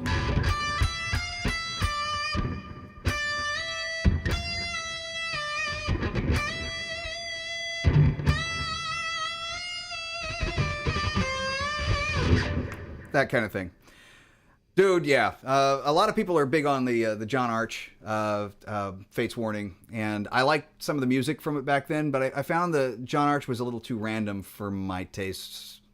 They were new at the time, musical taste wise, and a lot of times you get like biblically there's something called the law of first mention. In music, there's a law of first mention as well. The first music you hear from an artist that you like is probably going to tend to remain your favorite music from that artist. Such as for me, so amazing albums do get overlooked because production isn't great a lot of times. That's absolutely correct. I mentioned Ulver, Bergtot, I think not Bergtot, it was the other one. Knight's Madrigal last week, and that has the shittiest production. But if you listen to it, it's got some of the best riffs. So, vibrato. Okay, so vibrato. We're going to talk bends, we're going to talk vibrato. So vibrato is what happens when you stop. You're playing a phrase, you're going to have to stop sometime. And vibrato is kind of the thing that is like the final dividing line between a good guitar player or a shit guitar player. So you might be really, really fast, but unless your vibrato is in good shape, you're not, there's like an obvious shortcoming. And I'm trying to help. Don't think I'm not when I'm saying all that stuff. But there's a lot of guitar players that are on YouTube right now with vibrato that is less than desirable, but they still put the stuff out there because they can play everything else fast. And that's only half the deal. That's like not knowing how to thank you very much. So it's like driving a car and not knowing how to steer it. You can only go straight.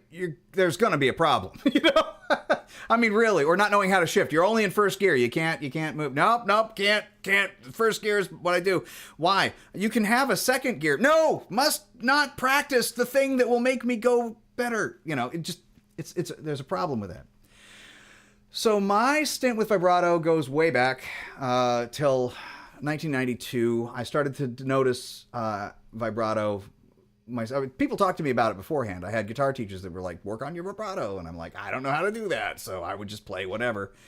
But I started to notice when I was 18 and playing in a band, this thing that I was doing, which was, I was just kind of thinking to myself, what would happen if I bent a string, like did a string bend?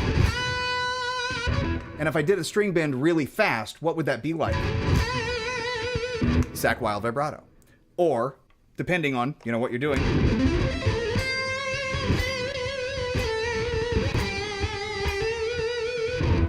neoclassical vibrato.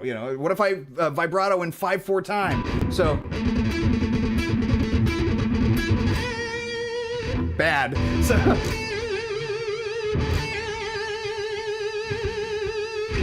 what? Just big what ifs, right? But it really depends on skill. I haven't practiced that kind of thing in a while, but I don't think I've ever practiced really that kind of thing when playing very quickly. So I would just play it like that.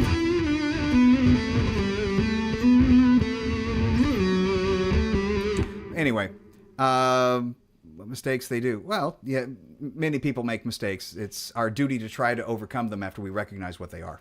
So, and it's not just a duty. It's an honor-bound thing. You should want to do that. If you know that you have a shortcoming, you should try to strive and make it better. So let's talk about the vibrato thing, like in a concrete way. At 18, once I discovered that for myself, just as a kind of a musical joke, I started to actually practice my vibrato, and I practiced it based on something I read. I think it was reading an interview with B.B. King. He used to practice his vibrato like 2 hours a day. And so I practiced my vibrato for 2 hours a day. And you can practice your vibrato. You don't have to practice it for 2 hours a day. You can do micro sessions of like 5 minutes at a time here and there.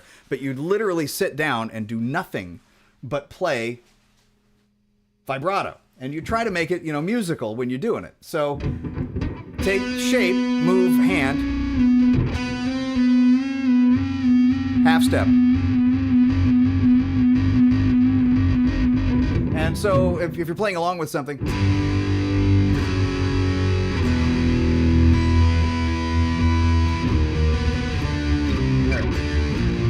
how I can't remember, something like that. Anyway, but play along and do.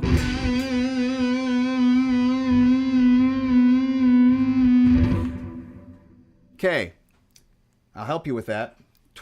try the twist. Try the twist anyway. Hand in place, locked. Don't move the finger from where the string is. Pull down. Pull down. Pull down. Now I do both. It is good to be able to do both depending on where you are, because one is going to be easier than the other at certain times. If I'm bending with my pinky, I'm still moving my wrist. Not bending, vibrato, sorry. In the downward position. If I'm going up, wrist, pinky, that's a little harder to do. And I will find myself flexing my fingers a little bit to get that.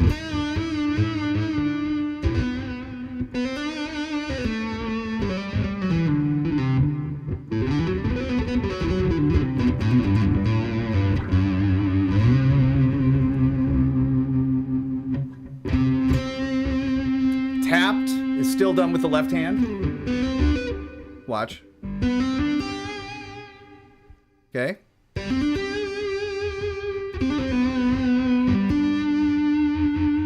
None with the right. If you're doing tapped vibrato, tap and do vibrato here, it's kind of uncontrolled, and it's that amateur vibrato that I'm talking about. You can practice that, and this will go away, and you can do, you know,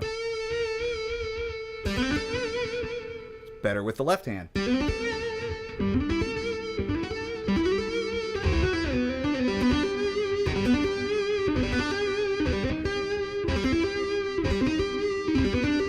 Actually, that sounds lovely, doesn't it?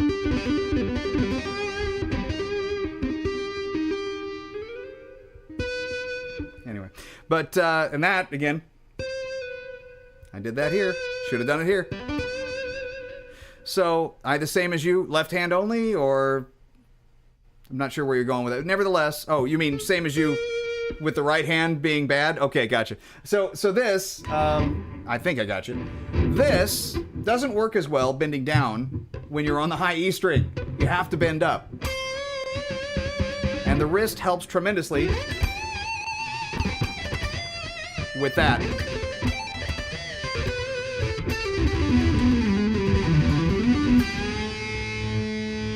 That works well that way, but if I pushed up, that doesn't work so well with the index finger.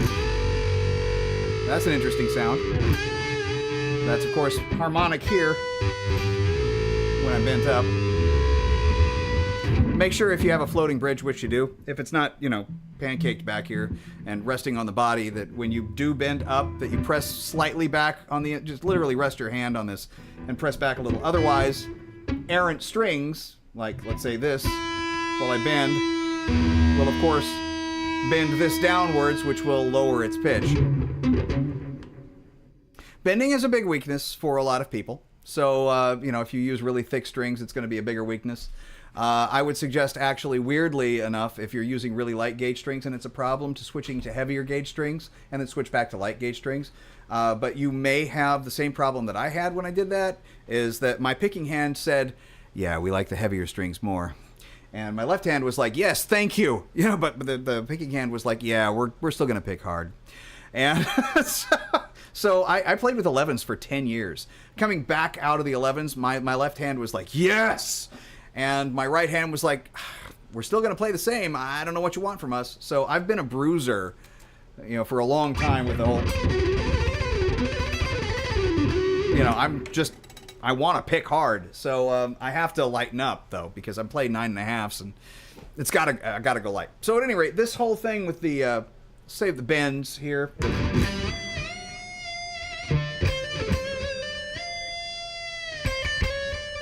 I do not remember Sonic Syndicate.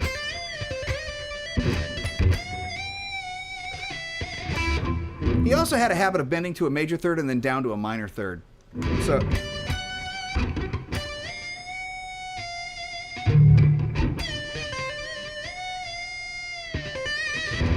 So, yeah, it is, because, well, listen to the difference. Still sounds good, but if I rested my hand here, you hear that? There is a subtle difference. It's a good difference, too, because this note stays in tune when you're doing that. for one, and for two, those transient tones that happen in between, those little rattly sounds that sound when I'm bending up, that you hear it kind of go down a little bit. You hear them so much more clearly.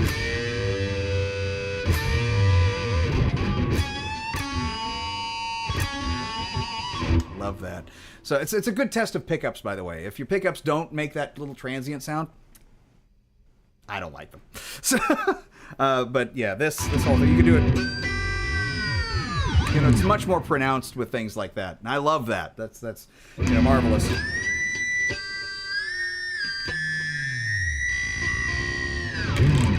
That's crazy. So, oh, by the way, just in case you wondered, that's an A. So if you're doing the whole.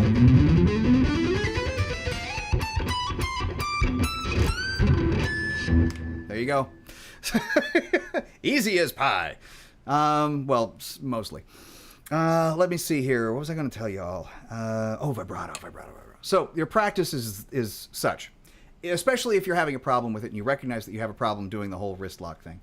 The wrist lock thing is important because most of the guitarists that you listen to probably do it in this same fashion. And it is a valid technique to pursue because it just works. So the whole wrist bending thing is like so. So subtle but nails it. Yeah, right. So here's the thing. So I'm going to roll the volume back. Still on. Oh, and that was on the neck pickup, by the way. So isn't that fun? There's bridges. You can go on for days.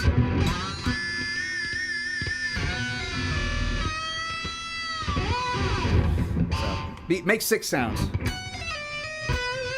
Because it's fun, you can. But this, vibrato, yes. So pick a note and just do it. Just shake that thing. Those are my favorite vibratos. Well, Andy LaRocque specifically, my favorite. I love Yngwie's vibrato because nobody has a sexier vibrato than Yngwie. It's just so good. It's always juicy and lovely and wonderful. Let's see. Working on mine because you kind of sound like Kirk Hammett. Okay, yeah, espresso method, right. So Hammett admits that he has a vibrato that's too fast, like Joe Perry. But he also states that he's finally comfortable. This is around Master of Puppets and Justice for All. He's finally comfortable with that vibrato because it is unique to him.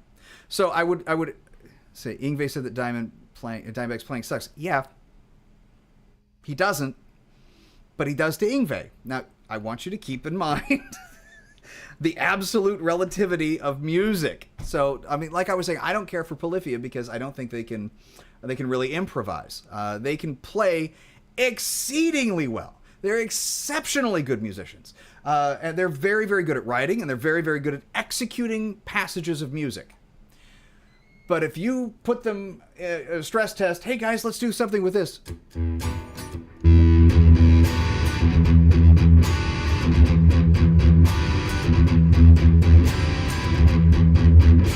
Play a lead over that. They cannot. They fumble all over the place. They have no idea what to do. And then they start to resort to, like, what have I written that's like that? And then you'll see them. Look up the thing where they play with Vi live, and it's 15 minutes of shame. It's just 15 minutes of shame. Also, the guy, Tim Henson, I refer to him as Necktat often amongst friends because I can never remember Tim Henson unless it's Jim Henson.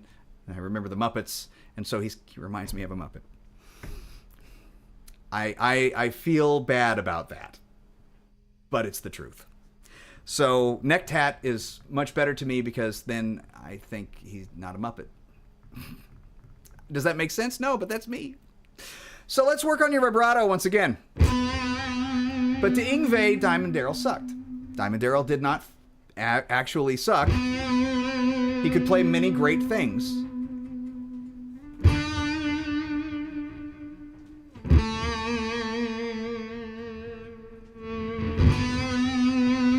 And play them exceedingly well. But you can ask yourself, who did Yngwie like? Yngwie liked players like Ritchie Blackmore.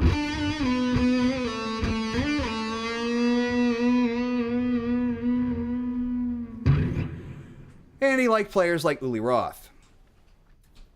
Uli had some of the best vibrato out there. He still does, by the way. And if you don't know it, you should look that up. Because Yngwie basically took Ritchie Blackmore's aesthetics and Uli Roth's style and sped them up. That's what Yngwie was, but that's what Yngwie literally was. That's what he became. And, he owned it. He owns it better than anybody. He did very well for himself doing that. So I have no problem with anything Yngwie does because it's so cliche. Yngwie, especially like, I don't want no fucking donut, that kind of thing. I think that might have had a little contribution to it. Look, Yngwie is, he's doing the Yngwie thing. He's walking with two girls into a hotel room. And there's Diamond Daryl saying, hey, Yngwie, you want a donut? I would probably say that, Diamond Daryl doesn't play very well after that, too, if I were Yngwie Malmsteen. You got to find a way to hurt him in repose, kind of like, you did this to me, because, he's unleashes the, quote, fucking fury at airline stewardesses and whatnot. I mean, come on, it's Yngwie, man. It's Yngwie being Yngwie. Let him be Yngwie. He's okay. Yeah. All right, back to the subject at hand, the vibrato.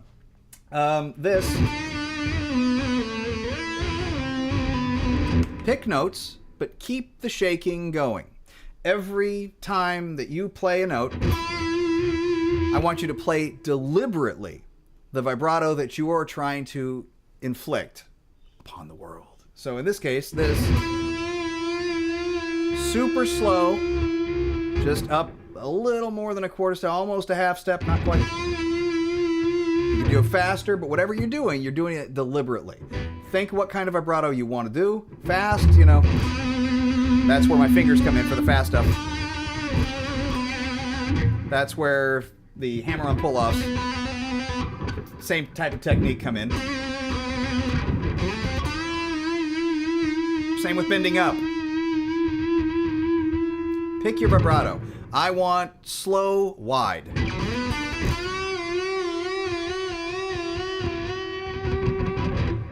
I want slow, wide, stop, shake.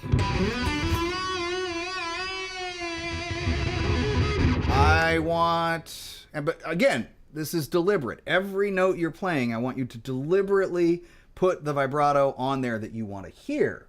And use your ear objectively, because once you start playing this, if you're like, yeah, I suck, all right, try something different to change the way you're playing it so where you don't.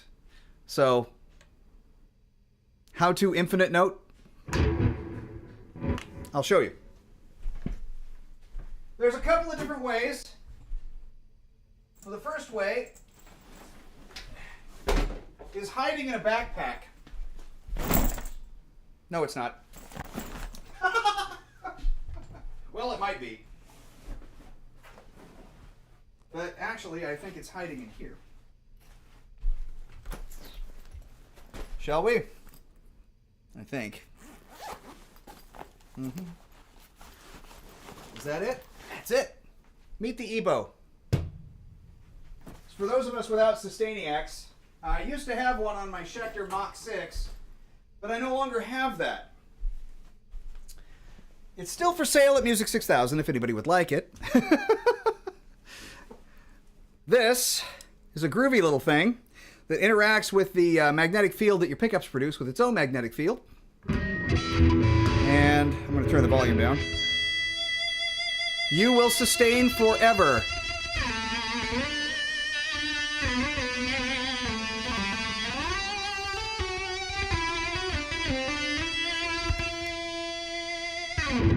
Not that, huh?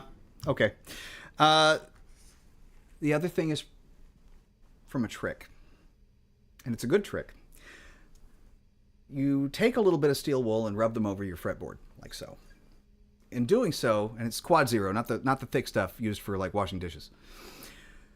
By doing that, you're creating little micro fissures in your frets.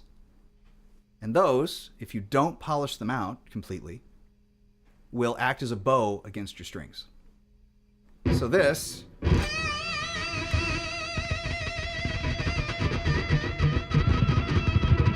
is pretty well polished, so.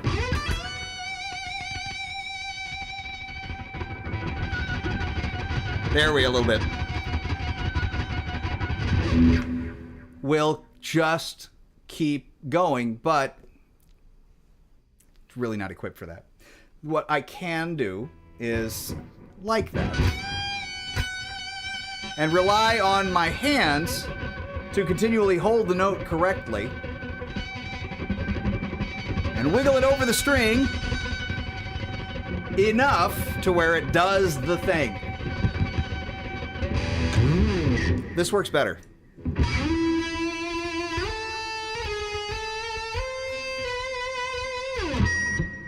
Oh, that was a noise. So, a fun one. But yeah, you get the general idea.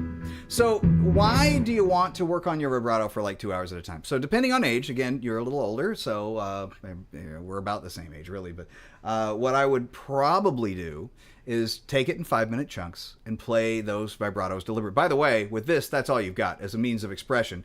You've got volume, so I can have a listen. You hear that? That's amazing. No. Ooh.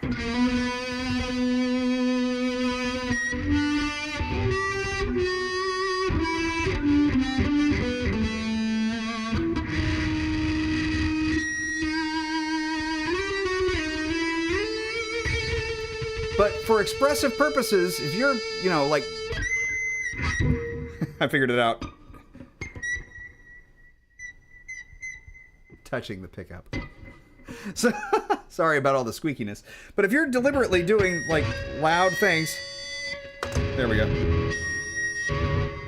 No, that is killing it. I don't know why that's actually doing that. Maybe the battery's low. Don't know. But let's go down here. Wow, I'm just going to stop while I'm ahead. Dang. Maybe the battery is low. Anyway, so the thing with this, or it's feedbacking like crazy, right? But... Oh, Master of Puppets. I'm like, Mop? What the fuck is Mop? I think everybody teases Kirk Hammett because he's easy to tease. But his playing is cherished for me. I still say that he's a much better guitar player than a lot of modern guitarists will acknowledge. And I think as a testimony to this, I'm gonna go ahead and do the thing here with my own stuff. So let's do here. Go here and watch what he did in The Prince. Oh, that's funny. Oh, dude. The Polyphia thing in particular. Yeah, that's actually kind of sad. I don't know if it's sad but true, but it is pretty sad. So let me look for... So I covered a long time ago, March 1st, 2021, Metallica's The Prince. This is before I started to have neuropathy in my hand. And that lasted for about 3 months and it went away, so that's great. But I was starting to get some serious pain in my fingertips. I mean, like real pain. Like somebody was shoving a knife into my fingers. It was really, really something. Of course, that has to do with your neck more than anything else, but still not a good time. But I was playing a lot at that time. And this is around the time of The Haunting, too, that I talked about around the Halloween stream. So let's go to here. Uli is good. Uli is more than good. Uli is a god. So let's look at old Kirk here. And I'm not even sure if I had this in 1080p or not, because this is still old Kirk. Quality 720. Oh, yeah, max is 720. Good Lord. Sorry, everybody. Let's watch a blurry Kirk. Potato Kirk. Potato Kirk is in the house. So I did a Prince cover. Now watch the first lead. I am confident this is what he did.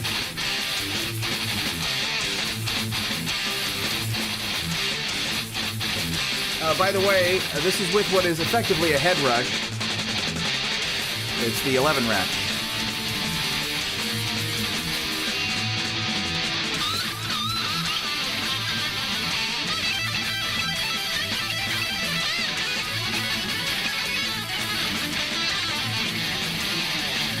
Now that shit is fast.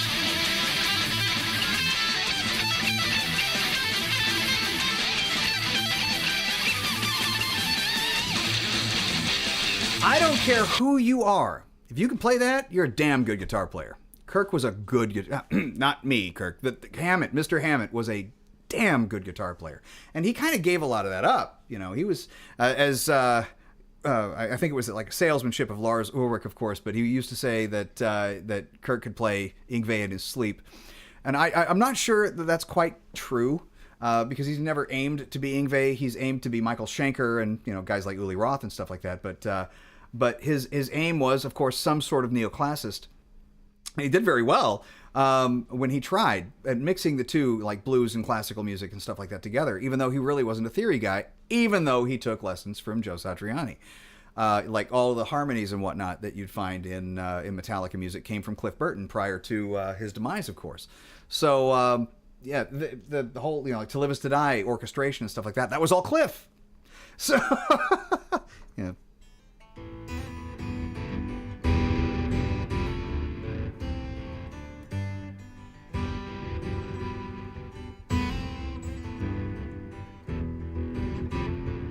But that kind of stuff's great.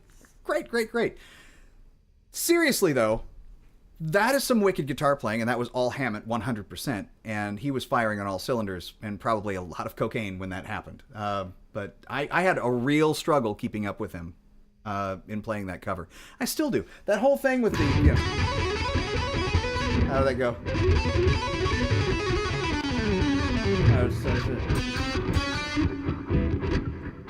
How did that go?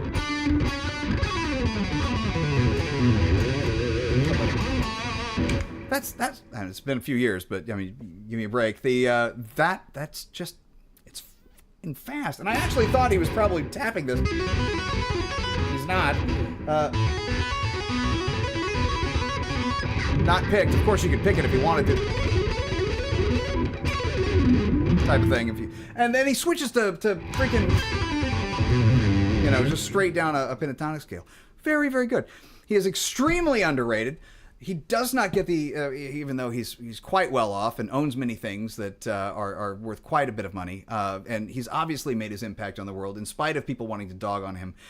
He is worthy of all the praise he ever got. He is an amazing guitar, or at least he used to be an amazing guitar player. I haven't really listened to much of his stuff, Black Album after that, just to me.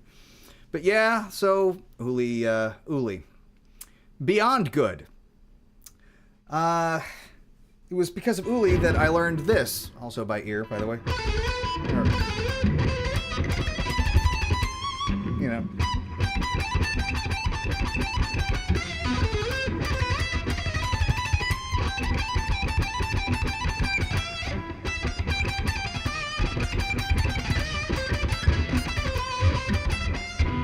Ah, damn it. And play it so bad tonight, oh my god. Yeah.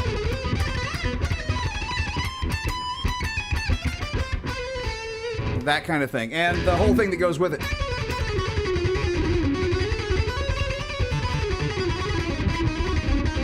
Playing it very badly.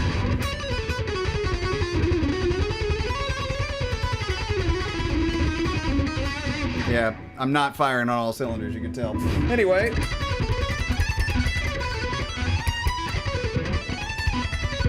Oh no.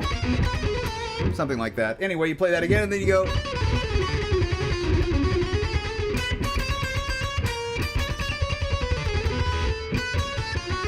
Something like that. I haven't played it in a long time, but there you go. So the Rondo a la Turk, and he executes it flawlessly. It's so brilliant. If you listen to solos like on Why or The Night the Master Comes or oh my god, and this is all off of Beyond the Astral Skies, but Icebreaker. Oh my god, the Icebreaker solo. It's so good. It's just so good. It's so emotive. You can tell where Jason Becker, once Marty Friedman turned him on to him, of course, got a lot of his stylistic cues from that. It's just great. Oh, and Marty Friedman also got a lot of his stylistic cues from that. But yeah, utterly fantastic, phenomenal player, really, really good. And I owe him a debt of gratitude once I got into him. And everybody owes him a debt of gratitude. Once, he's probably the most unheralded guitar god of the last 100 years. Like, everybody was into him, and nobody talked about it. Kept him like a little secret. You listen to Uli Roth? Who's that? I don't listen to... He listens to Uli Roth. Vi talks about Uli. Van Halen somewhat talked about Uli. Hammett talked about Uli. Those cats talked about it. But a lot of other players that were obviously influenced by, like, Yngwie for a long time didn't actually talk about it. I listened to Ritchie Blackmore and Bach. You listen to Yngwie... you listen to Uli. You don't just come up with, what is that, not have listened to Uli from the Earthquake album. it's impossible. So yeah. Anyway. Well, all right, fellas. Let's get back to bending really quick. So the vibrato thing and the bending should kind of go hand in hand. So if you're doing the vibrato and you're hanging on to that note deliberately,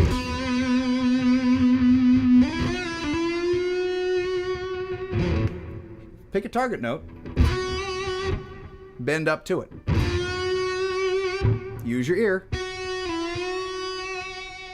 Give it a little shake.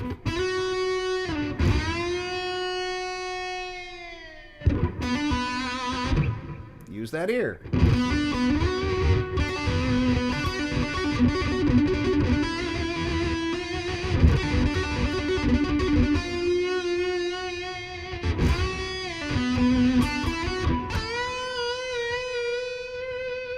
Pick a note. Bend up to it. Don't break your strings. Like a bend like that, a fifth, that's going to be kind of hard to do. A fourth, that's going to be kind of hard to do. A third, maybe you'll be able to get away with it. Probably on the B string, not so much on the E string.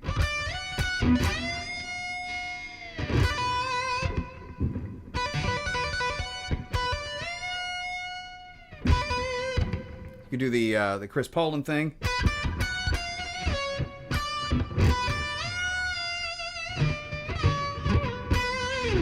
And that's pretty cool. I mean, you got to admit that's pretty cool. So, as a guitar player, yes, I could say, yeah, oh, that's pretty cool. No. As a fan, as a listener, yeah, that's a neat sound. So,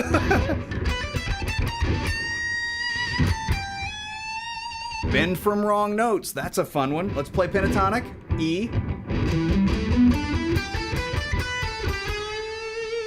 That's Marty.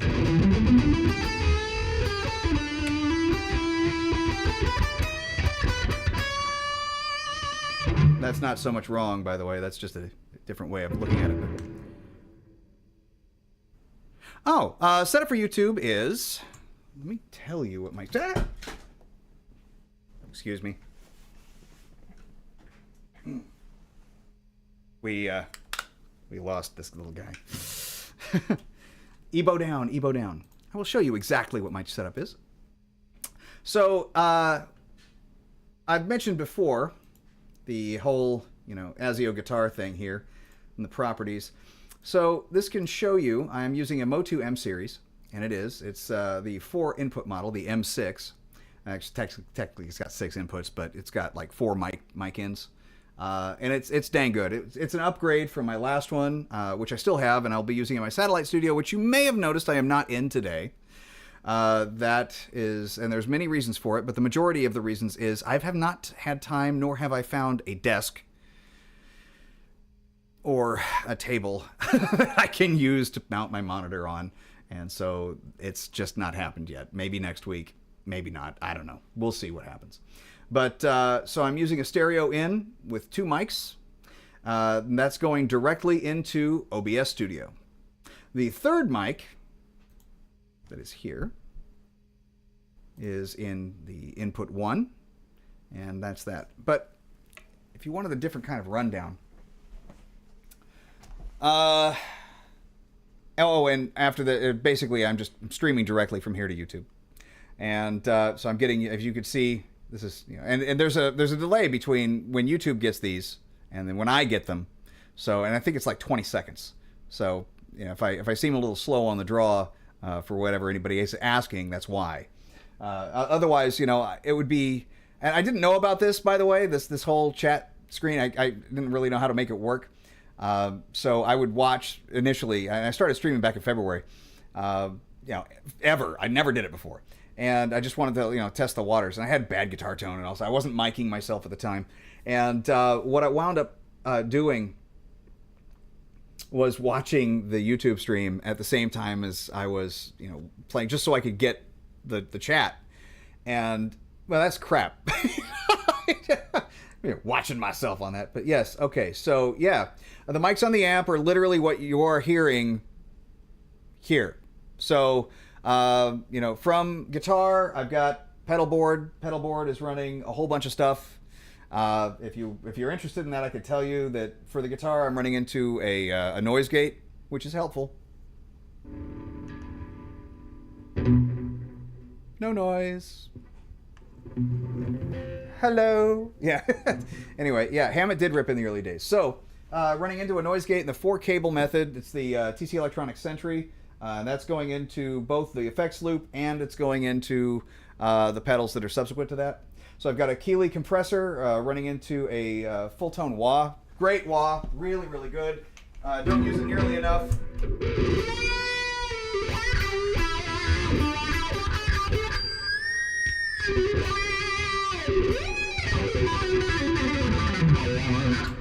Great wah. Anyway, I also have a freak out, which is pretty neat. Which is another way you can get infinite sustain.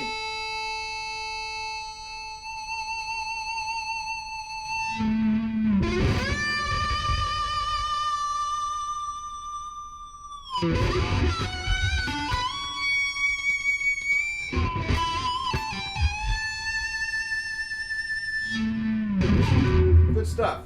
I don't need it now, but I've got an extra special overdrive and then a tuner, which is also a good mute.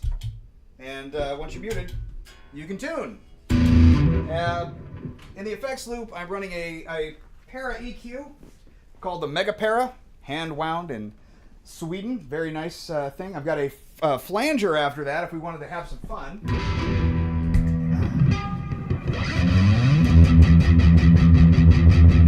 It's very lightly flanging, but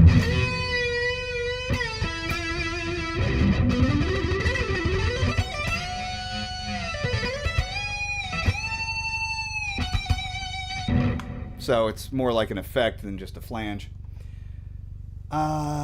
Direct from a Boss GX1000 for full WD. Oh, wet, dry, wet. Stereo sounds. Okay, so I have a New X Trident, which is kind of old school in the same kind of a fashion. And I can go direct into this with that. I choose not to. And the reason why is because I use that as a live rig.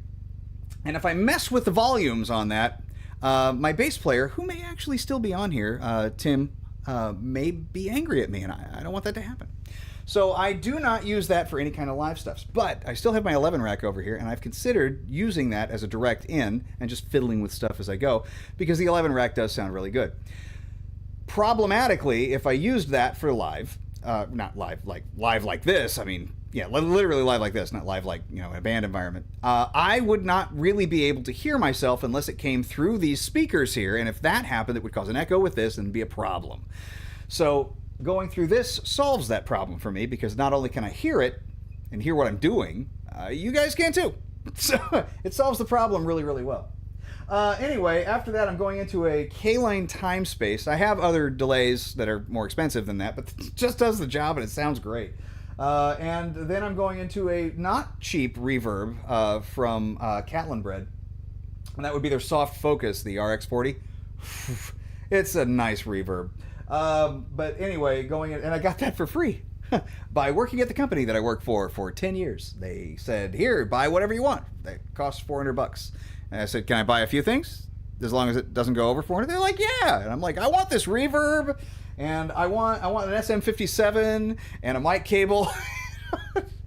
That was pretty, that constituted the bulk of what I wanted. I got a T-shirt that has a personality. We all had to take like personality tests for for training and whatnot. And yeah, I don't like the headphones either. So thanks, I appreciate that that you don't, or that's not overlooked. It's easier for me to be real without having the cans on, But I still use them if I'm doing acoustic stuff. I'm going to use the headphones, but I will avoid using headphones at every opportunity unless I'm mixing something. The headphones go right on, and I don't use expensive headphones. I just use these nice, relatively inexpensive, AKG K240s. It's not that they're super flat or anything like that, but they don't sound bad. But they don't really accentuate anything either. Again, they're not super flat, and they're definitely not reference monitor microphones. But the mixes I get in that work in my car. That's where it matters to me. So I'm happy with what it sounds like in my car. It sounds good to me. So and the next test, of course, is computer speakers. And so I might tweak a thing or two if my computer speakers don't like it. But my monitors don't give me the same kind of a sound. So A personality. So so we do something called train the trainer. And when you're doing that, part of the thing is it gives you something called insights, and insights is kind of a personality quiz, and it gives you insights about yourself. Maybe it kind of reads like, not to diminish the thing that they're doing that costs money to do, but it kind of reads like astrology, like it's like a cold read. Oh, you wake up in the morning, and when you do, you're kind of tired. Wow, how did you know? It's that kind of stuff, right? A lot of the things you know about yourself already, because, it's a thing. And a lot of these things that you know about yourself can be applied to several other people. It's not just you. So, but that's a problem with cold reads. You don't really get to know the person. Stop now. No. I got to keep going because I got a t-shirt, a custom t-shirt that said something on that actually really does represent me pretty well. It says, let's see. Yeah, be ready to discuss a wide range of topics or something to that effect. And I had to have it. It's like, or be prepared to discuss a wide range of topics. That's it. And notice, you should be prepared being here to discuss a wide range of topics. So yeah, that's it. But I thought that I needed that, and I think that pretty much covers everything. Oh, and I got a couple of sets of strings, so everything came up to $400 for me working to this place for 10 years. So I was happy with it. And I still am. I'm pretty happy with it. I like working there. So what can I say? So the flanger is still on. And I want to go back to a calm, collected sound. And that's a little quieter too and nicer. But that's essentially what I'm doing. I'm going directly in from here for those two mics, and the two different speakers that are in that cabinet that I built are going right into the interface and then off to everybody in YouTube land. So also known as Guitar Land. If you're me, we say hello everybody in Guitar Land. Your friendly neighborhood guitarist here, doing the thing that he's doing. Which tonight, admittedly, probably wasn't playing as nearly as much as normal. But I did want to do this, and I've been planning on this. When I hit the 1,000, god dang, thanks everybody, by the way, for that. Oh my god. If you have subscribed, if you have not subscribed, please consider it. If you find this kind of banter valuable to you, or anything that I can do as a service to you, it would be very kind. But the thing that I wanted to do was I wanted to give it like a brief thanks, and I wanted to share something that I had been working on last week. I think this was Friday, in fact, that I've been working on last week. That was a simple is a relative word, exercise for economy picking. So down, up, down, down. Down, up, down, down, down, up. Down, up, down, down, up, down, up, down, up, down. So you see that actually changes as you do this,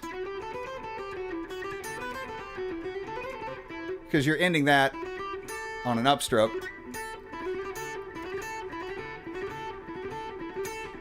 And you have to switch from up to down very quickly going across. So it's only really economy picking once. So I would suggest that instead of starting with economy picking and then screwing up your right hand by doing something different, start by up, down, up, down, up, down, up, down, up, down, up. And that actually, once you get that little thing in, goes real fast. So let me go back to main. Hi, big screen. This is just E minor, essentially. E, F sharp, G, 5, 7, 8 for those of you following at home. 5, 7, 8 on the high E string, which would be A, B, C. And again, up, down, up, instead of down, up, down, down, up, down. I mean, if we're going to do that works much better, like a shifting thing, or... That works okay, But to me, this down, up, down, up, down, up, down, up, down, up, down, up. No. Something's wrong here. Down. Oh yeah, up, down.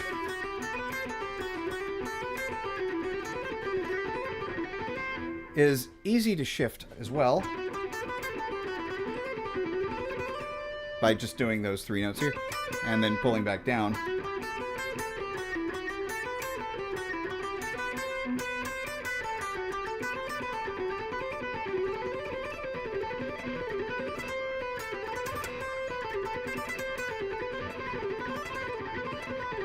And you can just keep going up or down or wherever you wanted to go.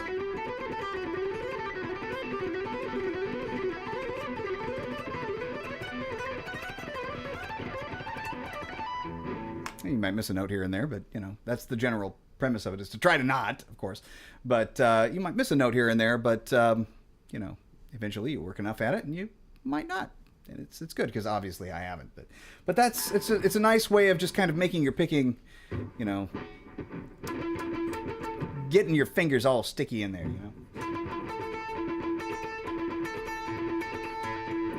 In this case, though, up, down, up.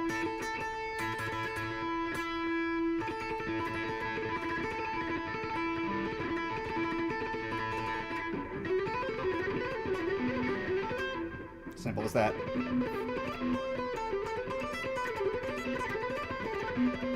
And you could extend that.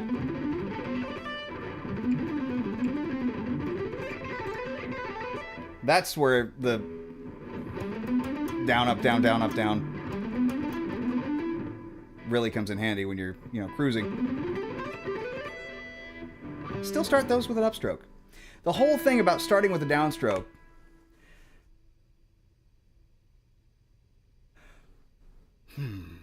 I got questions about what you mean by that. Do you mean like improving while comping? Like if you're just doing the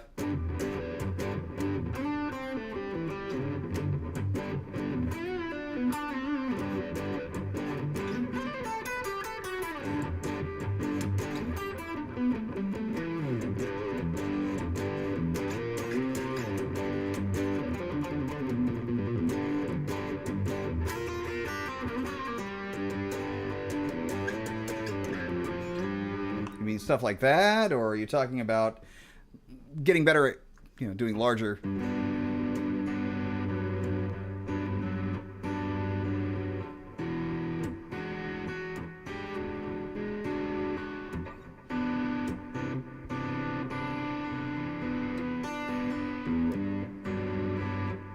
Stuff like that, where you would just like lay that down in a loop. I should really hook my looper back up so I can lead over stuff like that. But, you know, so you'd have the thing.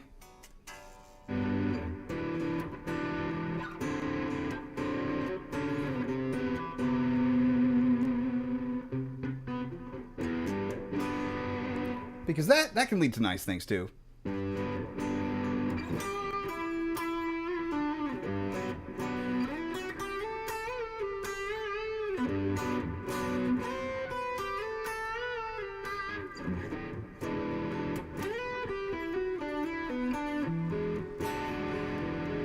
I would probably Lydian that.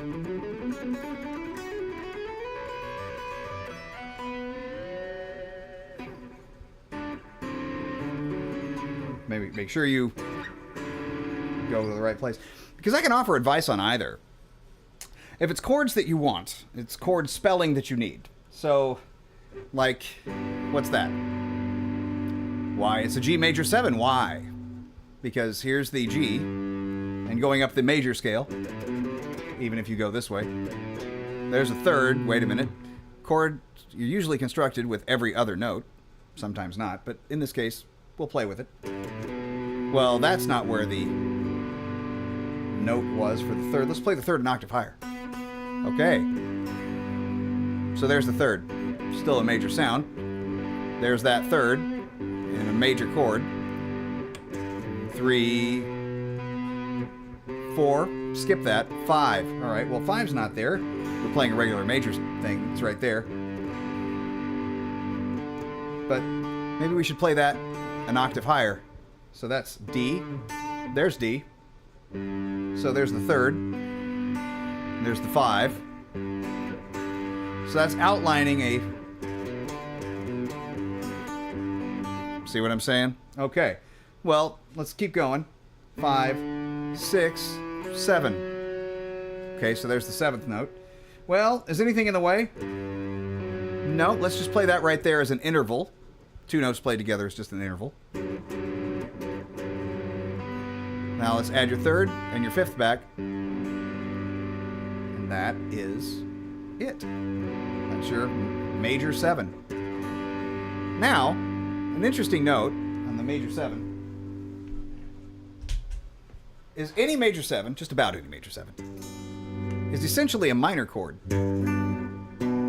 This is B minor. And you go down a third here and play the same chord, and it becomes the major 7. But it's essentially built off a minor. But all the stuff in there is correct. So this is just root 5, octave, minor third, minor third, minor third. And that's actually a really nice thing you can play over anyway.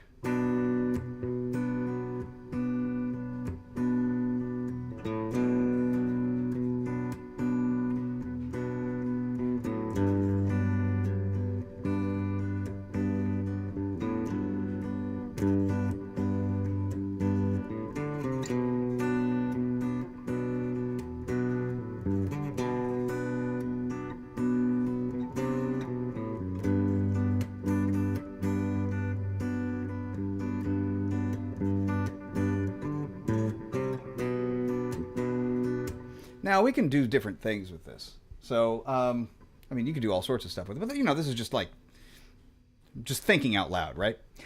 So this, minor chord. Why? Why is it a minor chord? Why is minor versus major? Is it just the sound? Oh, well, minor always sounds sad, so it's minor. Not at all the truth. You're wasting any more of my time. Bug you when lucid. I had a few drinks. Oh, buddy. Dude, I'm just glad you stopped by. One more thing about this really quick. Minor versus major. It's major if it has a natural third for a major scale. So 1, 2, 3, like 2 whole steps. That interval is a major third. Major third, major third, major third, major third, major third. Those, if it's in there, even if it's an octave away, or 2 octaves away, it's still a major chord. Now, you can have major, minor, and all sorts of stuff like that. There's a bunch of complications we can fit in. But root is, if it's flat 3, that's minor.